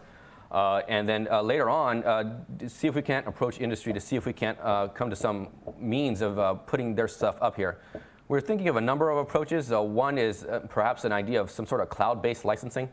So maybe a cost recovery model where you pay a fraction of a penny for every open save operation, something like that. You know, something that's small for the user, but maybe adds up for a company. Another option is maybe the access to their old software that they no longer sell anymore. They don't make any money off of anymore. If with cloud-based licensing they could make some money off of it, maybe they would be prone to doing something like that. Something we have to explore. We're thinking year 3 is where we'll do stuff like that. So anyway, I'm going to end there and pass it over to Luigi Marini, who's going to talk about NCSA Medici and Versus, which make up the data tilling service part of this. And I'm open for questions as well. Yes, Art? Kenton, you showed Polyglot how it finds your best path through different software. Yeah. Are you planning to get something where you can quantify how well it does, how much data you lose, and not only come up with the shortest path, but the least loss of data? Yeah, so that was the point of that study with the National Archives, is to determine the best file format and the information loss with each path. So what we did is we took that input-output graph in Polyglot, took a sample data set from the National Archives and threw it at it, ran it through every possible conversion we could. The one trick, though, is that in order to do that comparing before and after thing, you have to be able to load the file before and after. And if we could do that, we wouldn't need Polyglot. So basically what we did was we supported a handful of formats, and then we converted to every possible format and back to that format again. And we basically distributed what we were able to measure, the changes, the information loss across the entire path. And so that was the point of the study. And so basically we assigned weights to those edges. And then we would do a shortest weighted path across that to determine the path of least information loss. And so that's something we might end up doing here as well. It would require more data, more executions. But for now, we're just doing the shortest path to get something off the ground. Again. Sometimes it's not how much information is not lost, but what information is lost. So is it possible that a user could choose a different conversion path if the first one Not at the moment. Not at the moment. So yes, there is different ways of, first of all, measuring information loss, which Luigi will touch base on here with Versus, so which is the piece we use there to measure the information loss. It's basically, we concluded right off the bat, there is multiple ways to measure information loss. We're not going to force one down anybody's throat. And so basically, it's a framework where you can mix and match reusable components that basically extract pieces from a file and then compare those pieces to see how similar they are. And you would use one based on your particular application needs. What was the second part of your question, Praveen? Is it possible for a user? To pick a path? No, not at the moment. So that's where the workflow integration really needs to happen. So right now, it's just that input-output graph. Once you execute it, it's lost. It doesn't remember what applications it used, where the intermediary files are, what machines are on. The idea is we want to capture that. Also for debugging purposes, it was really a pain to debug it like this. And then potentially you can re-execute it. Maybe look at alternative paths or select subsets of the paths to carry out conversions that way as well. And potentially submit a workflow in terms of selecting a particular conversion path you want to execute on your data set as well. So that right now that's not there, but that's one of the things we're hoping to add, yes. Yeah. On the question of how to integrate with commercial software, so we have a workflow where there's one piece of commercial software, and all we needed was to get the SDK, and it's one snippet of code, and we send that, and we're able to run through the entire workflow seamlessly. What about flipping it around so that you check someone's system? Like I could open up my system with remote access and give permissions. I know there's all kinds of security problems with this, but if I could open up my system remotely and say, look, I'm licensed and I'm using it for my application, run my commercial piece in the workflow remotely, and then feed it back in to kind of. That's exactly what we were thinking. Very tricky, because essentially what a software server does is really, in a sense, not different from what remote desktop does or Telnet does for command line stuff. So it's exposing the computer to remote users. And it's the same way, except the difference here is it's changing the interface. So now there's this programmable interface in place. How does that play out with licenses? We're not sure. We did meet with the campus lawyer one time just to kind of explore this. It's not clear. It's kind of gray. So if I gave you so if you owned a piece of software that does some conversion, I gave you a file, said, please convert it for me. Can you do that? Are you allowed to do that? I'm not sure. I would think so, but I'm not, I don't know. Would somebody complain? I guess, yeah, like where's the boundary? The question is, where's the boundary from a legitimate and an illegitimate use for, yeah. But I guess, yeah, if you gave me a file and I converted it for you, which happens all the time. Yeah, I'm not sure. And I think we want to be cautious here. Yeah. All right, so I'll hand it over to Luigi.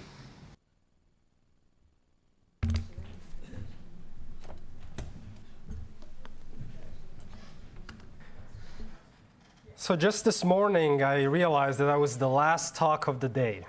And so I tried to move some slides around, and hopefully there is not too much text. OK, so the data tilling service, one of the two main services of Brown Dog. This is the outline. I want to start by kind of touching upon the name data tilling service, why that name, and what we're trying to do. Then I'm going to talk about somewhat extensively about two building blocks for the DTS, Medici and Versus.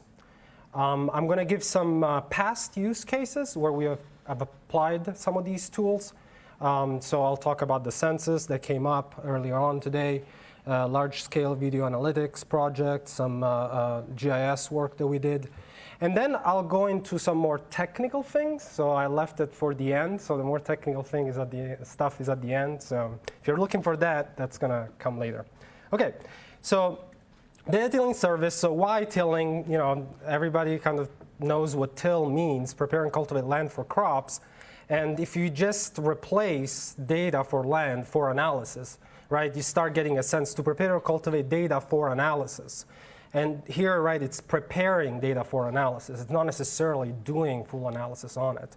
So if you think about the verb tillage, right, and you replace, you know, you get is the computational preparation of data by algorithm agitation of various types, such as digging, steering, and overturning. Again, agitation, right?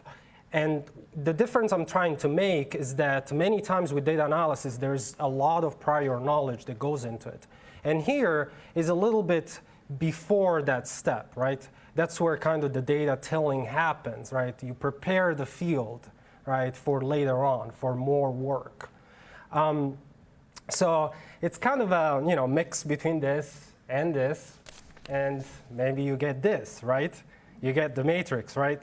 But this sounds silly at first until you start thinking about the fact that what we're doing is we're taking the raw data and we're trying to extract this metadata, right? So in a way, what we're trying to do is shake the data and then metadata falls out. And the two together are very important because one gives context to the other, right? So that's what we're trying to do. And it's also, the context, the view into the raw data. That's what the metadata is. So like I said, pre-data analysis. So not necessarily data cleaning. When you think about your usual kind of pipeline for data analysis, that's the kind of the first step. Not necessarily data cleaning, more like metadata extraction, not full analysis, not perfect results, right? Sometimes you don't know what's going to come out, right? You don't know what's going to be extracted. And apply as many methods as possible. So the idea here is that we throw files at it, and then in the background stuff happens, right? And some of it might be very useful, some of it less useful, but in the meantime, this is going on. And then you worry about how does the user find relevant metadata, right? Because now you have the problem of having a lot of information about that data itself. So in a way, right, we start with an original file, raw data, and then we start adding all these metadata fields to it, and then try make sense of the graph, the big graph. So today, earlier on we showed the demo, and I tried to explain what the setup was. But basically, in your web browser, we have this piece of JavaScript that runs, and then it sends it to this cloud of extractors right on the server side. And these are the things that I'll describe in a little bit. And then, on the server side, we cache some information about the data, information about the metadata extracted. And so the web browser and the JavaScript in the web browser is just kind of talking back and forth with the DTS, waiting for new information to become available, then using that information in the browser to allow you to search the web page for more information that is natively inside that web page, right? So this is what the things are, and this is what that cloud is, and it's a very simple kind of representation of it. But the idea is that you have these front ends, and it says Medici there, but really that's the DTS service. And then things come in, and they get on this extraction bus. And every piece here that you see, it can be deployed on different machines, different VMs, right? So it's all distributed so that we can scale out right inside the data center. And you can do this across data centers if you want and all of that. But basically, that file comes in, the extraction bus notifies whoever is listening, and then all these pieces, which are our extractors down below, pick up the message, say, OK, I know how to work on this particular file, right? I know how to handle images. And so they say, OK, let me try something on images, right? And they do that independently of each other. They do that independently of the front end. So one way of adding functionality to the system is just to set more up and register them. And as more files come in, they're going to pick it up. And this is very important to understand because one of the things that we want to do is we want to make it as easy as possible to write these extractors. And so this way, and I'll talk about some of the technical stuff later on, that separation is very, they're much more independent. So it makes it easier to write these components. OK.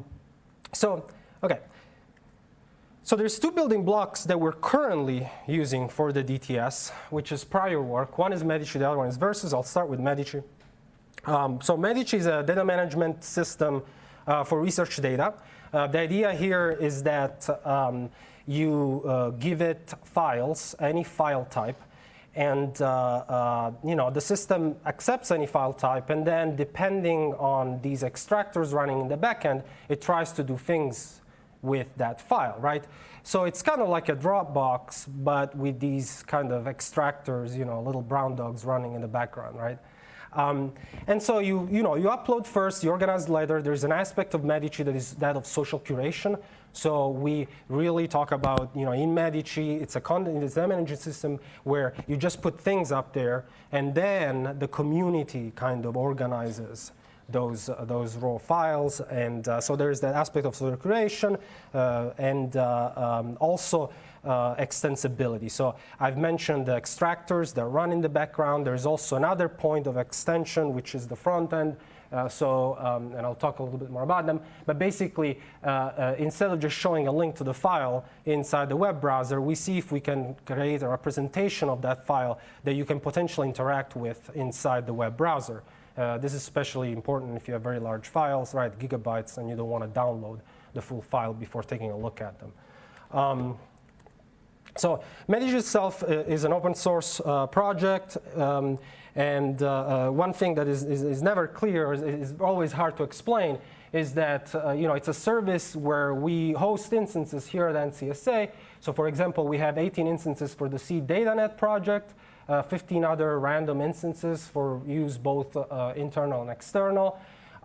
Brown Dog will be setting up this demo service that people can use. But really, the idea is that you can take these technology pieces and install them on your own resources. The code is set up in a way that we want people to do that, right? So it's not one service here at NCSA. It's also software that you can take and do whatever you please with it. We started Medici November 2009. That's when we started the development of version 1. We had a public release in 2010 to give you a sense of kind of timeline. And we've been working on and off of it for several years now. In 2012 is where we started working on version 2. And a lot of the things that you see in the DTS, or a lot of the things that we have shown today and discussed, is primarily version 2 work. But there is this version 1 if you're interested.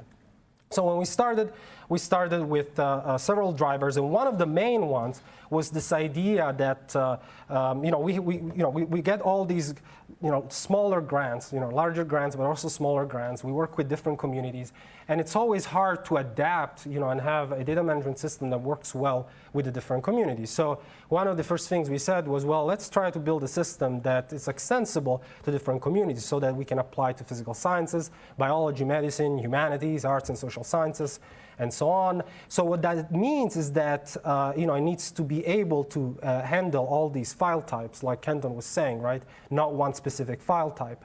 And we all know why, there's all this data coming in and needs for why we want to organize this data, store it. And so the technical decisions were driven by these kind of challenges that we were facing. This is a list of funding sources so far for Medici, and we have this here because we want to emphasize that, as you can see, there is different funding sources, right? There is, it started the version 1 with Office of Naval Research, but since then there have been NSF projects, NIH projects, Exceed projects, European Commission, some private sector, EPA, now Brown Dog, and so in a way, this is in itself a MUT kind of, a software, MUT project, right? And a lot of you guys are here in the room, so thank you for all your support. So this is a laundry list. I'm gonna quickly jump to the next slides so that we don't all fall asleep reading that. This is a data set page in Medici. So when a file goes up there for indexing or for extraction, there is also a UI component to it that you can go to and do the social curation. So what's usually is in these data pages is the data previewer, so ways of looking at the data, data provenance, so who uploaded it, the file type. There is licensing support, kind of things like the social tagging, informations about who you viewed the specific file, who downloaded it, if you have certain permissions, what collections this is in.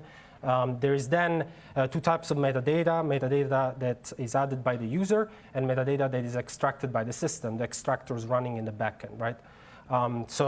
This is a dataset page. Here's an example of a previewer. So here we uploaded a zip file. Inside of that, one of the extractors was able to tell that there was a shapefile in it. So what it did is it took the shapefile, it registered it with the GeoServer, then it added to the metadata a URL for the GeoServer endpoint.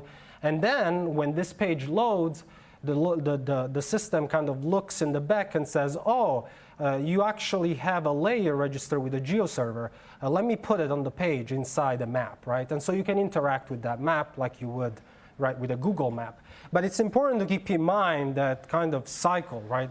and that cycle is customizable. That's really the strength of the system, and that cycle is what Brown Dog is leveraging for the extraction stuff.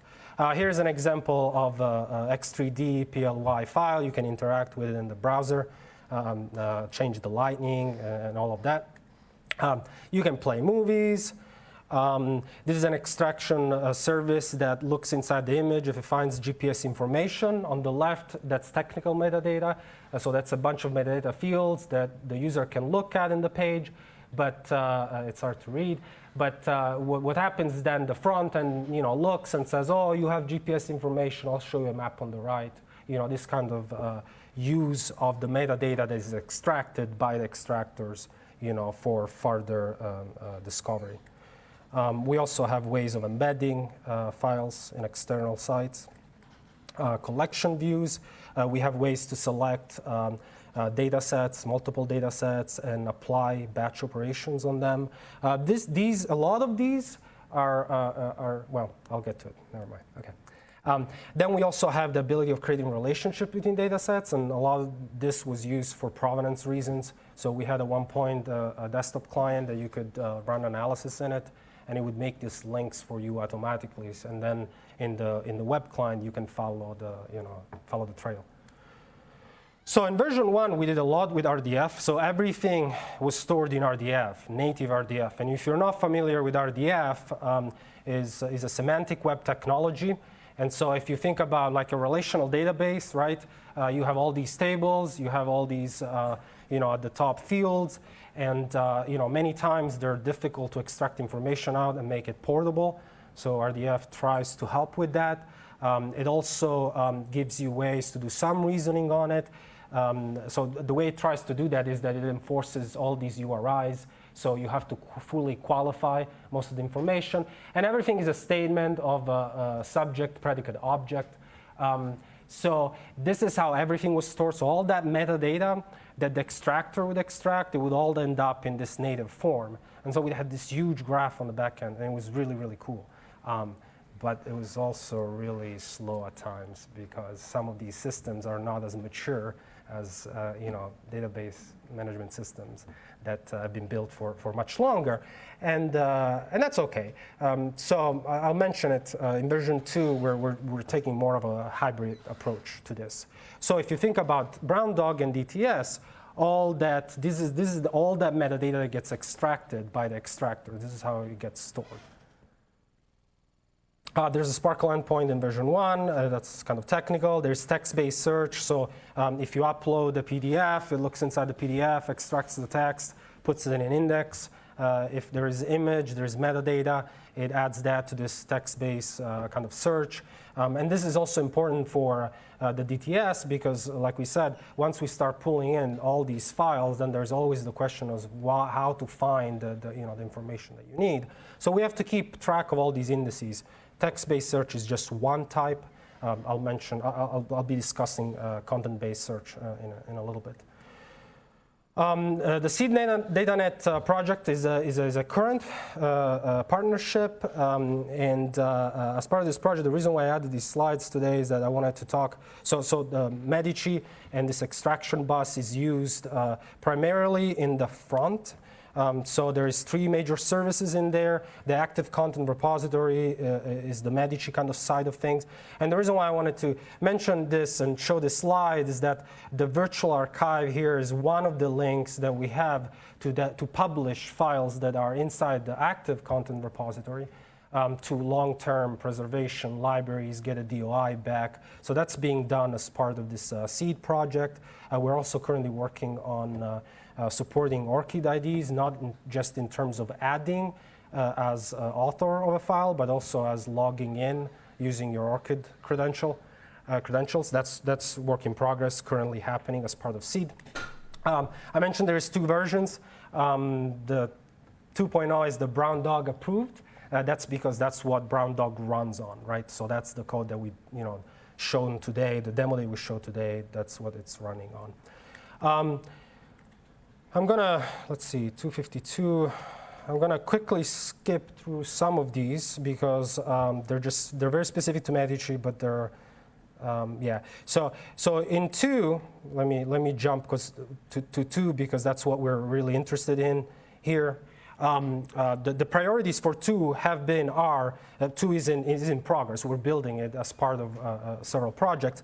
Is that to be scalable, maintainable, and extensible? We did some things in the first one to make that happen, but we're trying to, based on lessons learned, to really emphasize this. And so that extraction bus that I touched upon at the beginning, it was architected differently from what it was in version 1 to make it much more extensible and maintainable. So there's a lot of really good things there, useful things. And we also are modernizing the user interface because that's from 2009, which it's not that long ago, but time flies and there's different expectations. So this is too detailed. I'm going to jump that. This is the improved UI, just sample screenshots. You can style the UI if you want in different ways. One of the major things that we did was we made the assumption in version 1 to have a data set mean one file.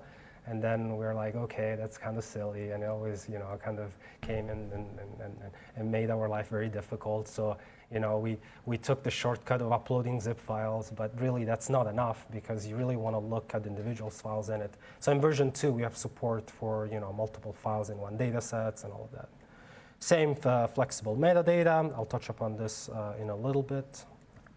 Okay, so that's Medici. So that's our kind of extraction bus for the DTS, plus all the data management that is required to keep track of the metadata, right, once it's extracted, because you have to put it somewhere, right? And so that's where this Medici fits in. Then Versus is a different building block that we have adopted, where the focus of Versus is to focus on customizable content-based file comparison. And what that means is that most of the time, if you're searching files and you're trying to compare files, it's easy to do it on the metadata that comes with the file. But if you have images, videos, there's a lot of information encoded right inside that file. And so Versus focuses on looking inside, that's content-based, right? And looking at the pixels and looking at the video and trying to make sense of that. And so, so we started building this for Nara. I have a slide later on. Several years ago. It's primarily Java code. It's a service. You can talk to it using REST. We have some clients. I think I should jump ahead because I have more of this on the next slides. Okay, so sorry. Okay, so why content-based comparison? So you want to compare digital data, and given 2 or more digital objects, you want to establish the proximity. That's the simple case, right? So you have 2 of them. You want to establish proximity between the 2 of them. It sounds fairly arbitrary, but actually there's a lot of applications. So for example, Kenton mentioned the information loss in Polyglot, right? As you translate a file from one file format to the next, to the next, to the next, then you have to be able to ask yourself how much information was lost. And the only way is to compare, right, each version. And, well, you have to look inside and make sense of what's inside, right? That's really the only way. So that's one application. And that was the original driver for this particular tool. Content-based retrieval, so given a multimedia file image, find the closest one in a large collection, find duplicates across formats, right? So, how do I know that this version of this paper in PDF is the same as this other version of the same paper in Word? Here's an example of information retrieval problem. I'll talk more about it next, but the idea here is, these are cells from census forms from the 1930s, and we want to be able to specify a query, for example, Illinois, and then in the entire collection retrieve all the forms that have Illinois in it or a specific name, right? So that's an example of information retrieval as a problem. So this was primarily funded by NARA. Development started in 2010, originally focused on pairwise comparison. Over the past couple of years, we have added support for the creation of indices, so optimized indices, because for content-based retrieval, what we're doing initially was pairwise. In some cases, you have to do that, but basically the idea that you have to compare your query with all the elements inside your collection. Sometimes that gets really slow. You have to build these special indices to be able to do that, right? And so there's support for that in the service. Don't worry about the version. So two main components, a core set of Java interfaces, multi-threaded execution engines. Some of this stuff is a little technical, but basically the idea is you can embed this in Java code and build other tools on top of it, or you can write it, you can write your tools against the web service. We're doing a little bit of both in Brown Dog. There's several clients that we've built over the years, just to give you an examples, but all of them really either just talk to the RESTful interface or embed this Java engine inside the client. And again, I'll talk about some examples in a little bit, which will make it a little more relevant. So why use verses instead of specific implementations, which, it goes back to reusability. The big question, right, is well, I can just, write my own, method, and that's it. And in this particular case, for us, initially, it was one of these things where, okay, we were writing all these methods for these different projects, and it was really hard to apply them and to share them. And so I think everybody in this room understands the challenge here. So that's primarily why we build verses. And so the moment you kind of set up, a framework like this, then hopefully they will come, hopefully they will contribute.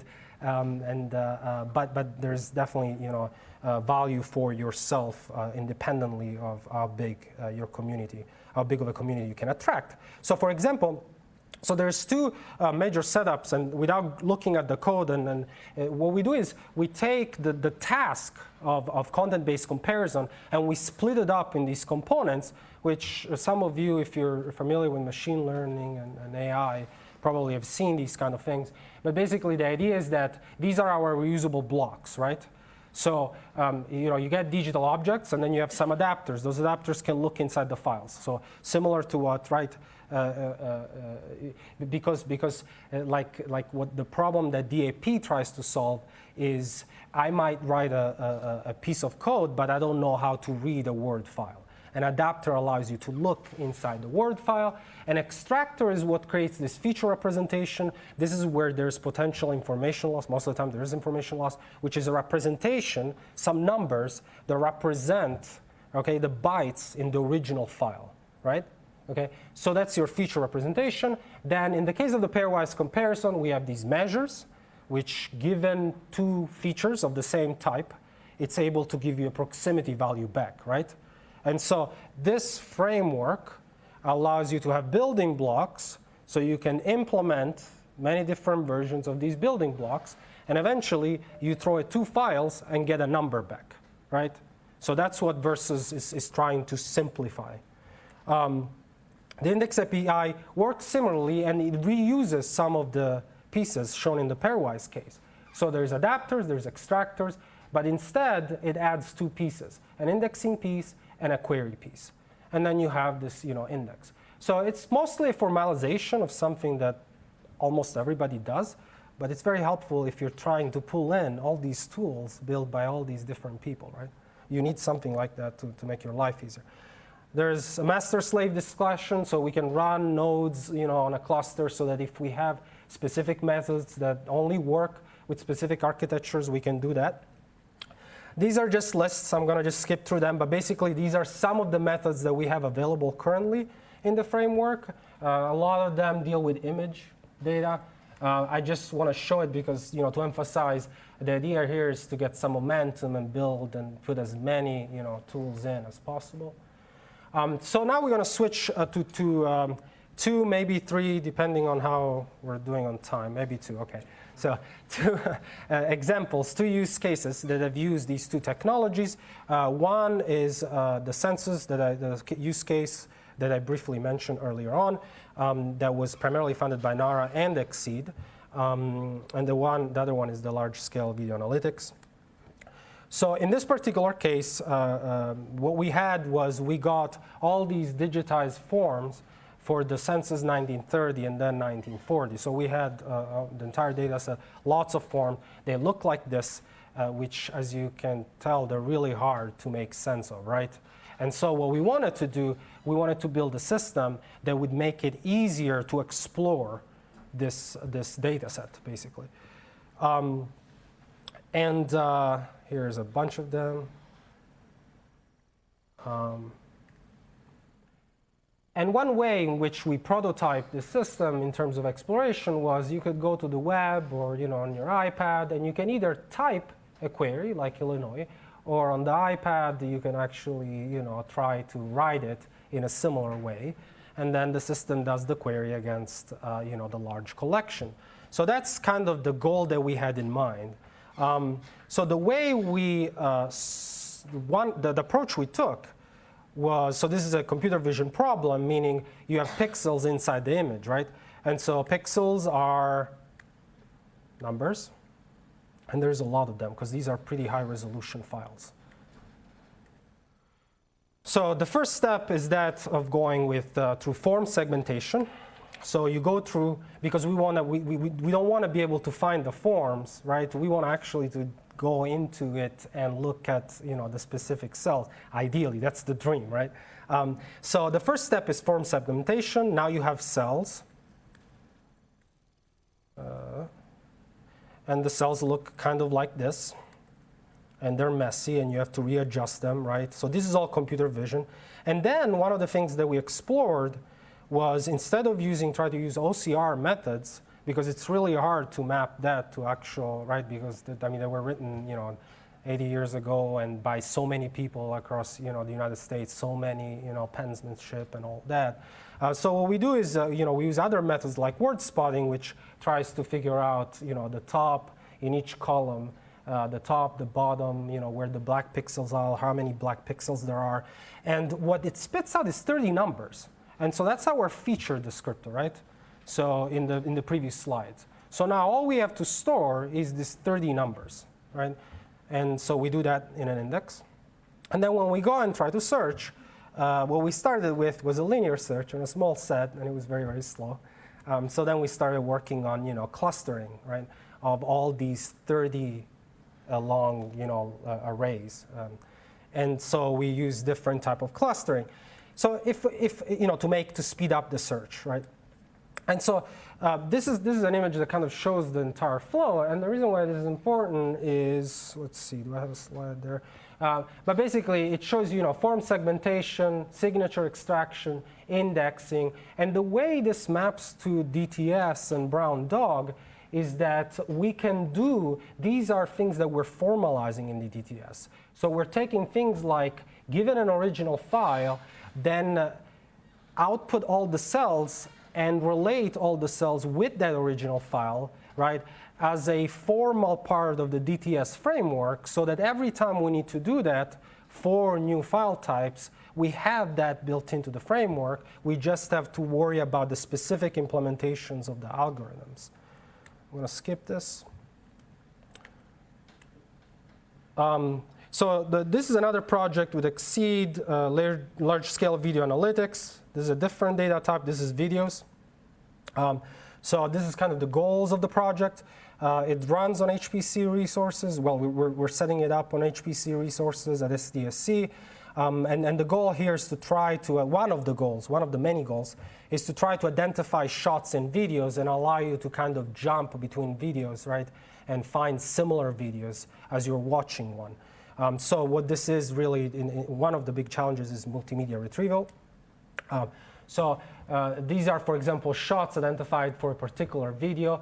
You can see the time coding down below, start time 0:48, 1:59. And then if you go in here and you click on similar, similar goes back to the index, right? And our index, well, in this particular case, we're still doing linear search. So what similar does is it takes that shot and then it creates that feature descriptor, it goes to the backend, and then it compares that to all the shots identified in the system, trying to find similar ones. And so this was from a while back, but you can see that these two shots here, so that's your query on the left.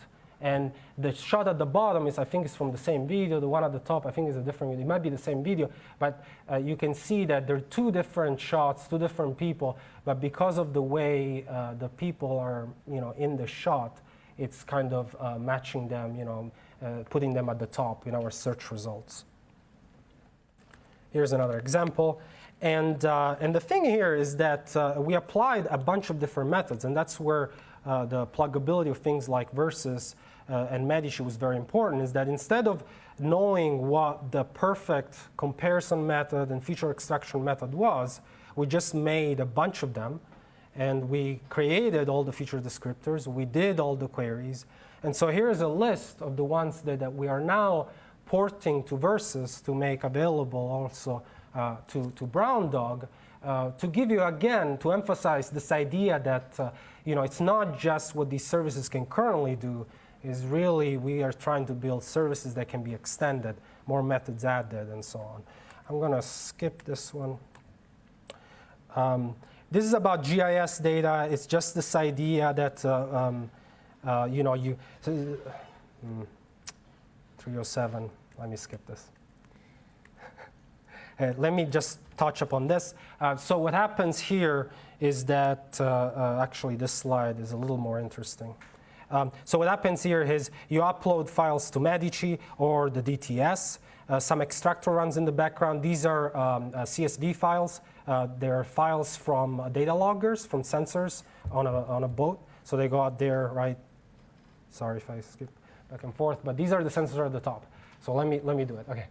These are the sensors at the top. They're in the Great Lakes. They go in different points. They put the sensor down the water column. They get a bunch of numbers back. And now you have this particular CSV spreadsheet with a bunch of numbers in it.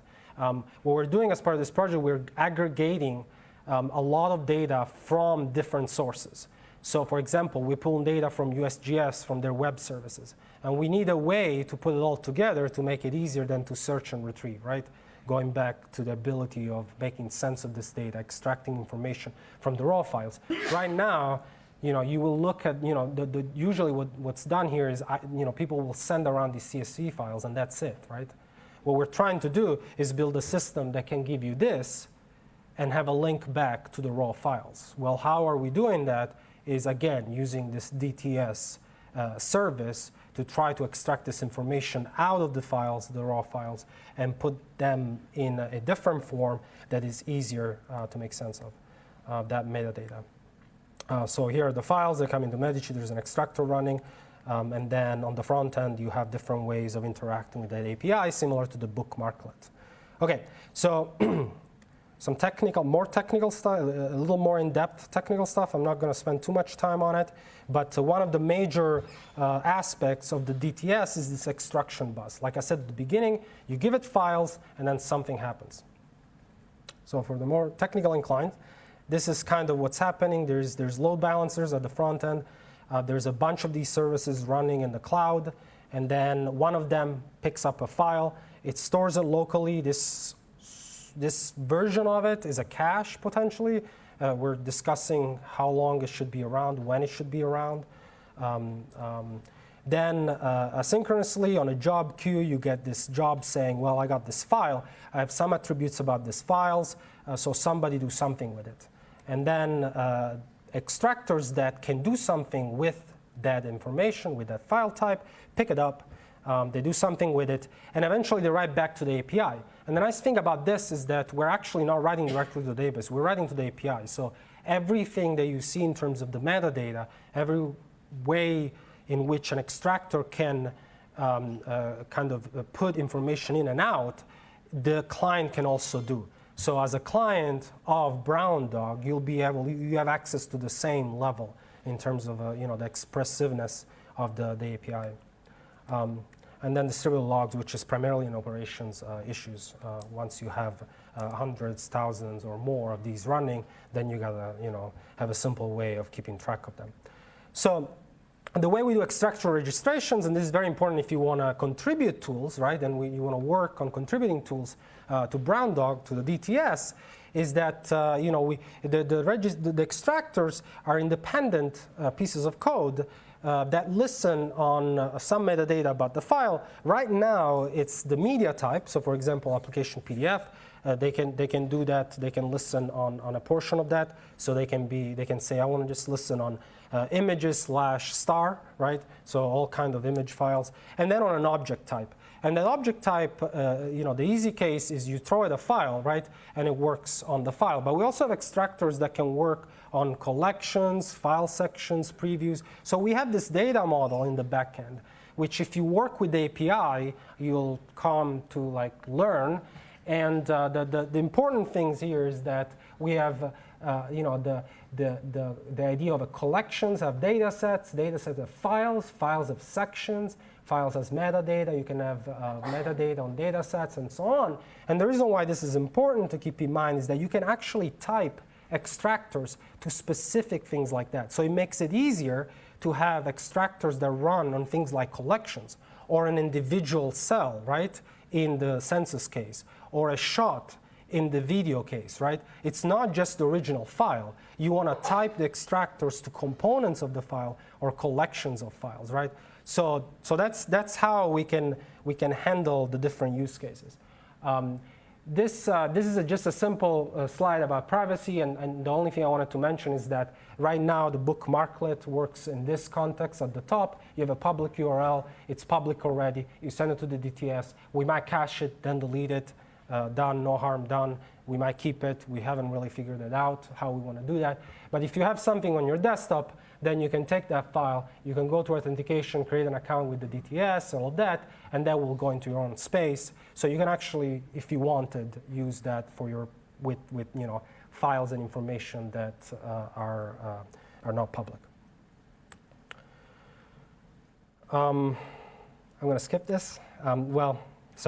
I guess the down at the right is that extraction part. That's web app front end. Let me just skip this. We're running out of time. One last thing is that the way we're building a lot of these services is with this idea of being able to write different implementations behind the service. And this helps people that already have existing infrastructure that they want to reuse. So for example, we have a file service so that when you give it a file, right now, for us, it will either put it on the file system or it will put it, we have this MongoDB database implementation, we'll put it in that kind of database. Well, right now we're writing an iRods implementation, right? So we can reuse iRods. But from a user perspective, it's just the service, right? So this is more of a technical concern. But it's very important because this is what lets the system be adaptable to different use cases outside of our specific deployment. This is a bunch of technology for the geeks in this room. If you have any comments or questions about them, you can ask. But the reason why I put this here, besides the geeks, is that we're building a lot of these services on very well-proven technologies out there that are known to work well at internet scale. And we're doing that because, like Kenton said this morning, right, we want to make this a DNS type service, right? So we need to be able to give it all, throw at it as much as we can. I think I was supposed to go until 3:15, correct? Yep. Okay, so I was gonna show you a bunch of information about what it takes to create extractors and versus metrics. I'll leave it, I won't spend too much time on it, you'll have the slides. But basically, in the case of extractors for the DTS, all you have to do is be able to talk HTTP and JSON, which most languages know how to do that. You learn the API, because that's what you need to talk to. And then you got to be able to talk. We're currently using RabbitMQ to do the messaging so that it scales well. So you need to, but the nice thing about RabbitMQ is that besides being well proven is that it has client libraries for most languages. And the payload of our messages is just JSON. So really, as long as you know HTTP and JSON, you should be able to write your extractors. I was going to show you the tutorial show you how simple an example in Python, but you can look it up. It's not that many lines of code. I was going to do the same thing with Versus. Versus is a little bit different beast because it's Java, so you have to kind of follow the Java ways. We use Java services, so I'll skip that. I was going to show you some, what the Java kind of interfaces look like to show you that they're not that complicated. But I'll skip that as well, given time. More information about these tools and the awesome people who contributed to this particular part of the project, contributed so far. If you're not on the list, come and kick me, and I will take questions. So, Luigi, for every object type, you must have a variety of characteristics that come out. So you have different facets or whatever to search on? How do you balance those, or can you tune those for different comparisons?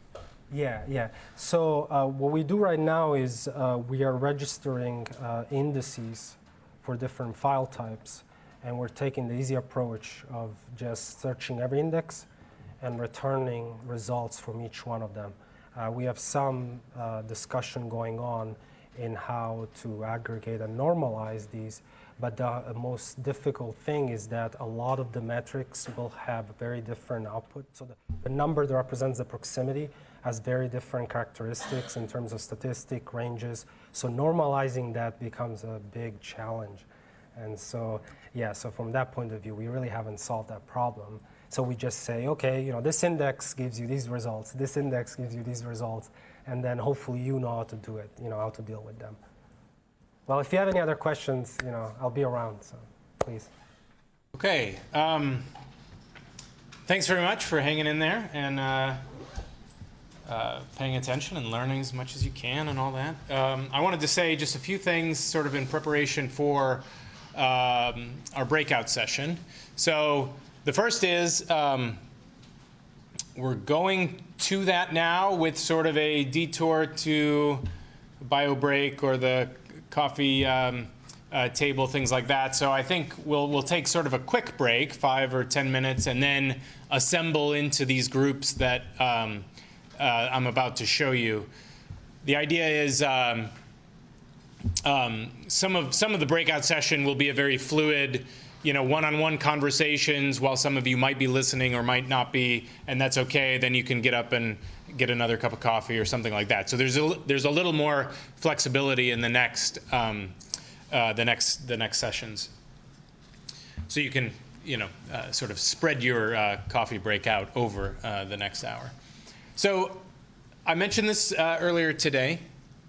The goals of the next hour and a half are essentially to answer questions that you have about Brown Dog, and specifically in the context of your own research. So you've heard what we've had to say up front. You've asked some questions, but what we want to do in the next session is to really help you think through your research as it relates to Brown Dog. And so any questions you have, things like that. So we'll be having some small group discussions that'll be led by a couple Brown Dog people in your group, and there might be 5 or 6 or so others in that group with you. We'll have some all group discussion. I think each person might do it a little bit different, so each group might be a little bit different, but just to give you some idea, some discussion as a whole, and then some very pointed discussion on what you're thinking about Brown Dog. And so something like one-on-one, whether other people are there listening. And I think both in terms of our session, our discussions right now, and also in the lightning talks tomorrow, we're encouraging you to have an open mind to what other people are talking about that might spark some ideas in your own mind about your research, your data, your tools that maybe you didn't think about. So you've seen some of that in the use case presentations earlier. I would imagine that as we start talking more in depth, other things will come to your mind. So be on the lookout for those things. And then the third goal is to prepare or allow time and resource for you to prepare for your lightning talk tomorrow. So the Brown Dog developers are available to answer any questions, to help you think about your tools and research, things like that. We've also linked all of the slides to the talks that you've seen up here today. Those are links off of the wiki agenda. So I know there were a couple people who mentioned it would be helpful to look back through some of Kenton's slides or something like that. Those are all linked from the agenda. So most of you should have the agenda link. The easiest way to get to it, if you don't, is to go to browndog.ncsa.illinois.edu, the Brown Dog website. And at the very bottom, there's a workshop link, and then the agenda from there. So all of that is there, and you can just spend some time out here in the lobby working on your slides for the lightning talks tomorrow. The breakout groups, as we've envisioned them, is sort of a rough grouping based on similarity of area, although it was hard to, match everybody up exactly. So it's something like this. And now you can also look down at your name tag, and on your yellow dot, if there's a 1, we sort of put you in this top group: biology, medicine, surgery, some plant biology, ecology kinds of stuff. So Rob and Edgar will be leading up that conversation. Maybe could you guys stand up so people could look and see who you are? So if you have a 1 on your yellow dot, Rob and Edgar will be leading that conversation out there in the lobby somewhere. Green. You have green, they have yellow. Oh. Yeah. That's right. Yes. The second group is humanities focused. So those of you with a yellow dot with a number 2 on it will be going with Liana and Smruti. And maybe, ladies, could you stand up? So find them in the lobby somewhere. The third group is sort of a rough, it's some kind of, research scientists using some sort of GIS, something like that, based on what we could understand from what you wrote on your registration. So, but it's a little bit, it's rough. So those folks should have a number 3 on their name tag, and they will go with Luigi, who you've met, and Chris. So look for them out in the lobby. And then the fourth group is sort of people who aren't necessarily, they're a little bit different. So they're either providing some cyber infrastructure or some data services. And so we thought of you more as possible partners. You're providing services, we're providing services. How do we do this together? Things like that. More than sort of specific users of Brown Dog or contributors of tools, things like that. Again, these are rough groups. And those folks will actually stay in this room with Kenton and Jong. So you can get some coffee and then come back in this room. And in some sense, it doesn't really matter which group you're in, because we will have these one-on-one conversations. And so all of the Brown Dog developers are able to engage you on they're going to ask you, tell me about your research, that sort of thing. Okay. Finally, last thing is, so these lightning talks tomorrow, I've specifically asked, I think, most of you, if I haven't asked you and you're interested to give one, please talk to me. I sent out these 4 bullets, so you should have been thinking a little bit about what you might be saying. Tell us a little bit about your research, a little bit about your data collections, your software, and then what are your ideas for Brown Dog sort of integration with what you're doing. So that's what you're sort of aiming at the end of today. It would be very much easier tomorrow morning if we had all those presentations on a single laptop instead of switching laptops out, because we only have 5 minutes per talk. I know that some of you might have specific reasons why that might not work, and that's okay. We'll maybe put you at the end or something like that. But it would be great if you could email your presentation, your PowerPoint or PDF, to me sometime before 7 o'clock tomorrow morning. And I will get them all on the laptop. My email address is on the bottom of your agenda, paper agenda. Or if you need to borrow a USB thumb drive because you're not expecting to have any access to internet, you could, I have some extras, you could do it that way as well. Again, if you need your own laptop instead of the presentation one, you can talk to me about that. And I'll have a sign-up sheet out there at the coffee table. There's 15 or 16 slots for the lightning talks. And you can either sign up or I will come find you and we'll put you somewhere. Okay? So, does that all make sense about lightning talks and sort of the purpose of the next hour and a half here? Okay? All right. That's all I have. So go ahead and take a quick break and then try to assemble here in the next 5 or 10 minutes.